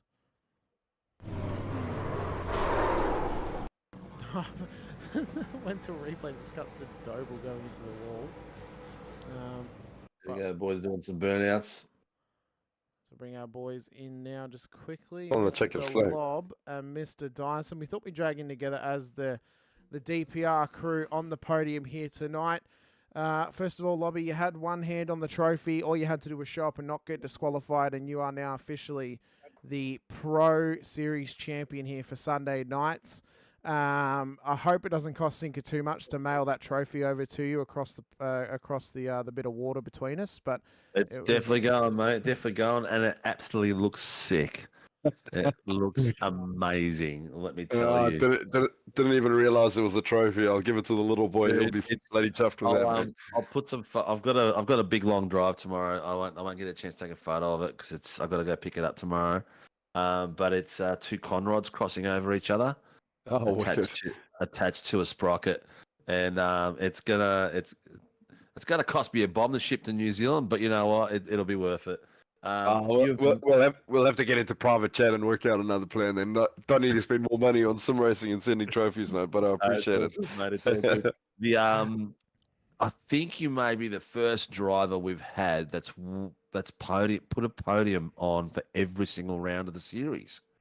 Yeah, at least in I don't think you missed one. I don't think you missed one. I think the only one you might have missed is one of the heats. Yeah, there was a round that I was pretty rubbish. I think Hockenheim. I think it was the heat round, but you got on podium for the main run. Yeah. I think the heat you like 5th or something like that. But then you came back and won the final round. But that was the week after you jinxed me about winning a race in every round, wasn't it? Yeah, yes, I think it was. Yeah, that was me who jinxed you. You're welcome. Yeah, Hamish, it was you, man. The jinx continues, right? Yeah. Well, I've already put the how would you put it? The challenge out there to get these fishy boys back in action, to get up there and give you DPR boys a fight, to get the WKMB boys up here. Get Gamble up here, and I think we could have some of the 10 to 12 fastest guys around battling it on next season for an epic battle. Because I think you just had it too easy this season, mate. Yeah, that could be pretty good. Get Das up to speed, get Chris and Ryan up to speed, and then bring a couple of the teams, and we can have. I think we showed tonight, like you can have a good race around, and we can put on a good show and still race quite nasty with each other, and it all looks pretty good. So a few extra cars in there would be bloody good. I reckon a couple of the DPR boys just need to change teams to swap it up a bit. Maybe Dyson can come race another Simrigs car across at a different team, but. He's not going to waste his time at your team. If he's going to go anywhere, he's just going to come to SRW. Hey, look, we did a good enough job running so many different paints across it. You wouldn't have known we were all in the same team, would you? Oh, I suppose from the outside in you wouldn't know, but I mentioned it this week, but I've mentioned it previously as well. Sometimes when you're out there racing, and we kind of got the feeling on screen from it as well, it felt like you guys were just out there just having a run around together, just cutting laps pretty much for 80 minutes instead of racing each other like it's for sheep stations, although it's always for sheep stations when you're racing your mates or your teammates. But I find that, and you guys can let me know if you feel the same way, that when you're maybe not mucking around necessarily or just running around for fun, cutting laps, you get the best racing out of each other than when you're trying to concentrate on beating a rival or another opponent from a different team. Do you guys feel very similar about that? But yes and no. I think the challenge of tonight was we started fuel saving in that first stint, and we were kind of playing around a little bit. And the problem is once we had committed to the fuel save, you were you got caught in the middle of nowhere and you had to fuel save for the rest of the race. So that gets a little bit boring when it's just us up front and, we're kind of just talking nonsense to each other and fuel saving everywhere. And then after the pit stop, it gets really interesting because then you've got to work your way through a whole string of cars while fuel saving. So I think it's a challenge with the format. We probably could have gone hard and done an extra pit stop and kind of raced with the rest of the guys, but yeah, we had committed ourselves after the first stint, so you got to stick that through. Otherwise, you look like Hamilton in today's race. So, Lobby, are we going to see the number 1 on your car next season? I always have a crack to put a number 1 on a car. Yeah, look, Sunday. I've always said Sunday nights are my fun night to race. It's racing during the week's pretty tough, so I'll definitely be back next season. And just for you guys, I'll put number 1 on the car quite happily. nicely, mate. It's good to have that out there. But what did you think of your teammate Chris Island's hot lap for the night? A 1:59.928. Yeah, we were coaching him the whole way through. He should jump in the broadcast channel now and thank us for the set, thank us for all the coaching. No, I'm kidding. It's bloody good to see Chris back in the car. We were quite chuffed when he signed up at the beginning of the season, and Darcy, it's taken us 9 races to actually get him on the grid. Yeah. Well, he actually said it was his first race tonight. Yeah. He had some killer pace, that was for sure. Yeah, he should just use his pace without bumping. No, we can't throw him under the bus too hard. Yeah, it'll be good. If he jumps in and gets a couple of races under his belt next season, and Darcy gets in, we can, if there's a couple more blokes, we can have a really good Darcy up at the front. It would be great fun. Yeah, well, the numbers are already looking really good, so I'm quite happy with that. We will release it to the public in tomorrow afternoon, and that way it'll broaden up to the big numbers like we always get every season. But I'm really looking forward to it. I can't wait. I'm not racing this next season, so it's all focus is on Tuesday and Sunday night for me. So I want the big battles and I want to have the fun, which is awesome. Look, congratulations, dude, for winning the championship. Congratulations for winning a podium for every single round. And some of the driving you've had this season, mate, has been off the hook. And some of the smoothest driving we've seen as well. So congratulations, mate. You put on a great show. And the guys behind you have been battling like crazy as well. So a testament to the quality of you guys out there. So thank you very much for supporting SRW and coming out and racing, boys. Yeah, thanks, buddy. Thanks for putting on a good show. Thanks for giving us service and good racing to enjoy on a Sunday night. We look forward to coming back next season. All right. Take care, lads. Do you got anyone that you guys need to thank for your sponsorship? Arthur's good at that stuff. All right, I'll finally get a word in. I'll just say thanks to all you boys at SRW for getting it all together. Man, this guy's a chatterbox. Warren and Brown, all those guys who get behind the series. And yeah, for Daz, he's got MRP over in New Zealand. That's very Madden Performance Racing, Madden Racing products, I think it is. Yep, that's the one. I got there eventually. Exodus Racing for myself. Yeah, Sebring.com, all those fellas, and all the boys at DPR Racing. Get around them. Absolute legends, mate. Both of you have put on a killer show this season, and it makes us like proud dads watching you guys race out there when we're commentating. So thank you very much. It's much appreciated. Anytime, boys. Thank you. Cheers, guys. Cheers, lads. Thanks, boys. Well, we will drag in the young guppy in Ty Delaney. Young fella, you were full clutch in for about 10 laps and then found out you didn't have to do the extra lap. You got to lap 39 and then you were able to send a little bit. How much is there just like a pool of sweat in the bottom of your seat right now in your rig? Like what was going through your mind when you were just trying to keep ahead of Visma there for, a good 10 laps? Well, I was definitely trying not to focus on the fact that he was gaining on me like 5 seconds per lap, but Dad definitely helped me in that end bit. He wasn't really here for the start of the second stint, but after that he jumped into the room and said, you should probably do some saving, and we worked together and figured out a fuel number, and we went towards that fuel number and got to the end. But when we were on that back straight with Visma, I was definitely a bit nervous. Was it Code Brown, mate? especially, especially when Chop was in the middle of his and he was getting in the way. I thought, oh no, is this going to end up badly here? But it was quite good. He was holding you down, mate. He had like at one point it was 18 seconds, and I was doing the calcs, and I'm like, dude, he's going to be on the back of him by the last lap, and you had enough fuel to get up and go, yeah. Yeah, I think I had 0.6 of a liter on the last corner, and Yep. then Dad was just in my ear going, go, go, go. And then we were both just happy that I was able to cross the line in front of him. So, yeah. Was there high fives left, right, and centre? Yeah, definitely. Ah, good stuff, mate. Hey, listen, did we miss your birthday a few weeks ago? Oh, my God. Your real birthday? Yeah, no, like genuinely, because we thought we may have actually like genuinely missed it. No, I've still got a month, May the 23rd. Ah, that's right. You're a month after my young fella.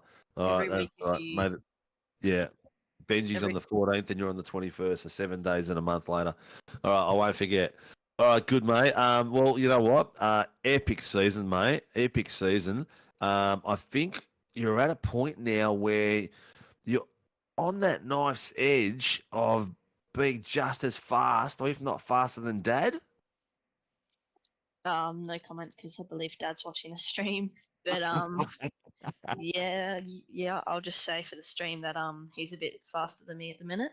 But there's definitely a rivalry there, which Definitely rivalry. Yeah. So if we're going to get Dad back next season, there's going to be a bit of elbows out with Dad, the two Delaney's on track. He's just messaged me actually talking of the devil. Yeah, no, I don't think I'll race out with him because I'll definitely want to keep for friendship there. Otherwise, Look, there's a point in every dad's life where his son just gets better than him. All right, so it's a natural progression, and I'm sure Dad will be stoked. As much as it's going to hurt him inside, and he won't say it, he'll be stoked that you're beating him. And he's saying now that he's quicker. Dozzy's saying, "I can smell the family drama. This could be a new sitcom." yeah, I'll definitely try and make sure Dad gets back next season so I can beat him. I mean, so we can race Race together. him. But yeah. That's good, mate. That's good. Look, I know you're always up for it, and you've had a killer season, mate. Some of the battles you and Mr. Dodds have had in the midfield and in the just under the top 3 or 4 have been absolutely epic. So I know Doddsy loves racing with you. Dad's going, grrr. Look, who do you need to thank that gets you on track every week, mate? And also, oh no, Dad's not up for pension just yet. No, so who do you need to thank? Well, just before I start the fishy sponsor list, I'd like to say a big shout out to Harry Dodds and his new Discord server, HD_racer. We were able to work together the past couple of weeks and help with like fuel numbers and lap times and all this. And yeah, big shout out to him and his Discord server. But on to the Fishy Motorsports sponsors. Western Motor Group, Parramatta Peugeot Professional, Parramatta City Great Wall Haval, Western Parramatta, Parramatta Isuzu Ute, DC Shades, Relax, Precision Sim Training, Infinity Designs, Adrenaline Images, Battery Warehouse, Early Beach, MJS Gaming, and Whitaker Electrical, and a big shout out to Fishing Motorsports and the SLW boys that make it all happen. Hey, Ty, do you reckon we might see in future you and Doddsy maybe break away from Frog Leap and Fishy and, you know, start your own team together, maybe as like DDR, you know, Dodds Delaney Racing or something like that, and you boys kind of just work together on track? I'm not gonna say no because you know You asking Ty to move out of home already? Oh no, I'm just thinking, you know, come get out of Blake's shadow a little bit, or out of his stream, I should say, and try and make his own little school of fish. Look, Ty's setting up his own legacy in the fishy motorsport, mate. He's his own man, mate. It's That's what I'm saying. people So don't. why not start his own team alongside Doddsy? Nah, you wouldn't want to do that just yet. That's a future thing, mate. You know, once Dad gives you the shits and doesn't give you the keys to the car and you got your license, that's when you do it. Yeah, definitely a future thing that maybe I'll think about in the future. But yeah, no. Once you go pro, yeah. Once you go pro. Maybe. Excellent. All right, dude. Thank you very much. It's always a pleasure having you in here and watching you race out there, dude. It's good to see you progress from the very first days when you're at the back. When I thought I was killer and you were spanking me already at that age, and now you're up there and doing a pro-am and a pro podium. So well done, dude. Great to watch your progression coming through the ranks. Thanks, boys. I'll hopefully see you on the podium next season. Definitely, mate. Definitely. Take care of yourself, dude, and speak to you soon.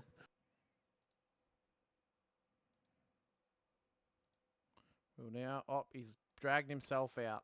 Good job, Sinker. Well done. You somehow dragged yourself out of there. Mr. Sam Fuentes. Fuentes, how are you, buddy? Yeah, not too bad. Yourself? Sorry, man. We've kept you waiting. Nah, you're right. But you know what? You are the Warren and Brown Sunday night Pro-Am champion, mate. How's that sound? Cheers. Thanks, guys. Is that your first championship? Yes. Yeah, I haven't really done. Yeah, this is the first sort of league sort of racing I've done or anything like that. So yeah, that's been really good.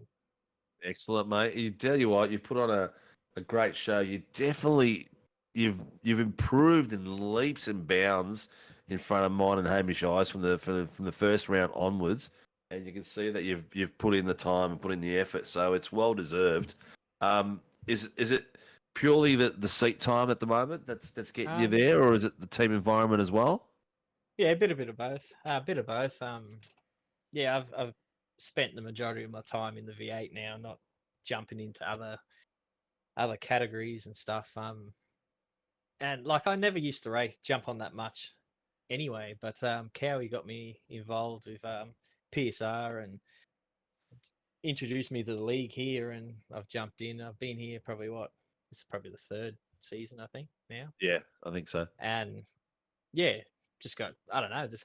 had a look at Matty Jones. Even Matty Jones, the brief time he was with our team, and then he's off now. But just looking at some of his data, I picked up little things I could use, and yeah, that sort of helped. And obviously the drive of the boys, different strategies, and I tried something different tonight, and fuel saved a bit. I thought it would have worked a bit better, but nah, we lost probably too much time doing it, and yeah, sort of cost us at the Because end. you're a bit of a data monger, aren't you? You really get into it. Not me so much. Like I don't usually worry about that too much. Cowie is. Yeah. Cowie loves the fuel save and all the numbers, and I'm just like, nah, I'll just run to whatever. But yeah, we tried it tonight. We thought it'd be if we had the normal tank like Tyson up, we dropped it down a little bit more. Yeah, it was going to be tight, but I think because it was a cooler track, the times are a lot quicker, and we lost a bit more time.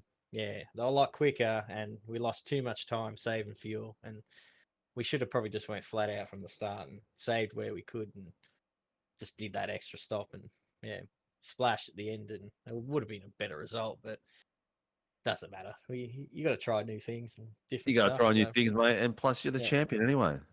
Yeah, well, that's right. I literally just had to finish, didn't I? But, yeah. You did champion anyway. Tyson would have been jumping up and down. It's his first. Oh no, it's not his first champion. We had Cowie as well. Cowie's. Yeah, Cowie is. Yeah. I think it's been a few races between Tyson's championships, but it's good that he's got team members doing it. Yeah, 100%. No, it's been really good. They're a good bunch of boys, and it's been fun this season. Well, it's definitely been fun hosting it and commentating the racing you've been doing. Because between me and Hamish, I think we've shouted your names a number of times as you guys have been putting it through. And it seems that the other boys are coming up quality-wise with you as well. Like I was watching tonight, you had, is it Dooley? Yeah, Troy's behind you. Yeah, he was behind you for most of the night and just following, and you guys were on pace together. Yeah. So it's good to see the team growing as well and getting faster as well. If he's got more seat time, he's quick, Troy. It's just he works away, so he's away a lot of the season. So yeah, when he's back, you notice when he's back, he picks up that pace big time. He gets fired up. 100%. Yeah. Yeah. Well, mate, congratulations on the title. It's been fantastic watching you. Who gets PSR on track, mate, and gets you out here every week? I'll before I say the sponsor, I just want to say thanks to you guys too. Like you guys put the broadcast on. You get the people watching this so we can do. Oh, you put it on so we can do what we do, and so thanks to you guys and anyone behind the scenes. Pleasure, All right, mate. Tyson and the boys. I'd like to thank them. Like obviously they've helped big time. Obviously my seat time and the practicing and Tyson for chucking me on. Like I didn't do much racing really. I did a couple of officials here and there and some big events with Cowie, but yeah, it's been fun getting into this. So thanks again, guys. Sponsors wise, we got Harvey Norman, West End Motor Group, Too Easy Finance, Night Rider Designs, Track Racer, Cowie himself, Cowie Music, and Talk to Me Bro. Excellent, mate. Well, you know what? You're a legend in the making. I know you're going to get faster and faster, and I'm going to look forward to seeing you eventually get into the pros. It's going to be epic to watch you fight it out with them. I think some of the races you've had this season, you've been up there battling with them as well. Yeah, well, yeah. Congratulations, dude. Looking forward to your next season, and all the best to your team as well. And we'll catch you up in a couple of weeks' time. No worries. Thanks, guys. Thanks Cheers, again. dude. See you, man. Well, Hamish, that is season 1 at the end. And it's I reckon we need a 1v1 race between both Pro-Am champions, Crosby and San Fuentes. See who the real Pro-Am champion is. Oh, you reckon 1-on-1? Oh, yeah, 1-on-1, 5-lap race, Chicago, fill it with trash AIs, see who survives the longest. They're both very, very fast drivers in their own right, so it'd be spectacular racing all the way around. I think Crosby is going to be racing Sunday nights as well, if my memory serves me correctly. Let me just have a quick look. I thought I saw him in here. No, I haven't. It's Chris Burge that's coming through from their team, but I wouldn't be surprised if those boys join us on a Sunday night as well next signed season. up for Sundays. Say again? Crosby has signed up for Sundays. I noticed his He name has? in there before, yeah. Oh, okay. If we I scroll thought up a little bit. Where is he? Coleman. Oh, no, he hasn't. Sorry, I thought he had. No, not yet. Not yet.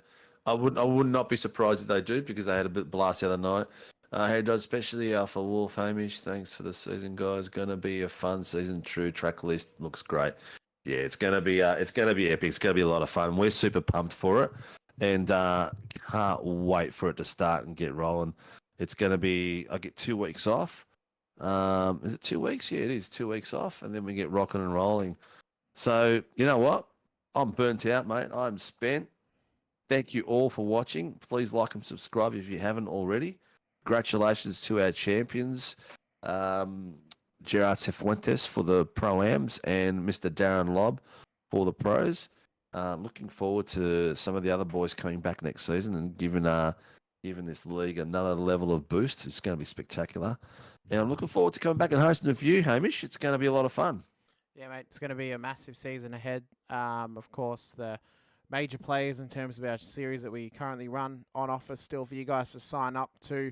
Will be going public in the coming days, but if you are already an SRW member, then be sure to get your sign-ups in for the series that you want to race in. We go racing 23rd of April is our first race of round number 1 of season 2, so you do not want to miss it. Sonoma for the Warren Brown Tools. We at Supercars series on Tuesday nights. Big thank you to all of our series sponsors as well. Sinker, our title sponsors, Warren Brown Tools, Shannon's Insurance and Motorsport Australia, as well as our other sponsors as well, NeuroPower, Groom Industries, DSL Rail Services, and Shunt Scenery, as well as to everyone out there who has been watching us on YouTube all season. If you haven't already, please hit the like button, the subscribe, and the bell icon as well, so you are notified anytime we go racing here in SRW. We've got one race that is confirmed to happen before next season, and that is the next F1 Shadow Round for the Shannon's Formula 3 Nationals. That'll be happening on the 17th of April out of Fuji Speedway. Going to be an absolutely epic race.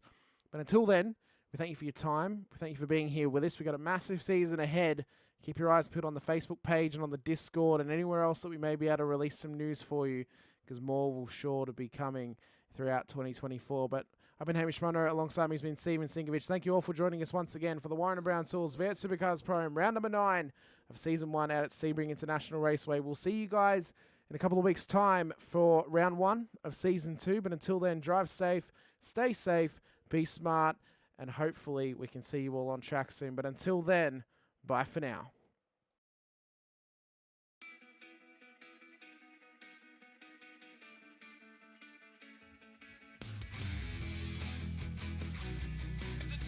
This is amazing. I was clash heads again.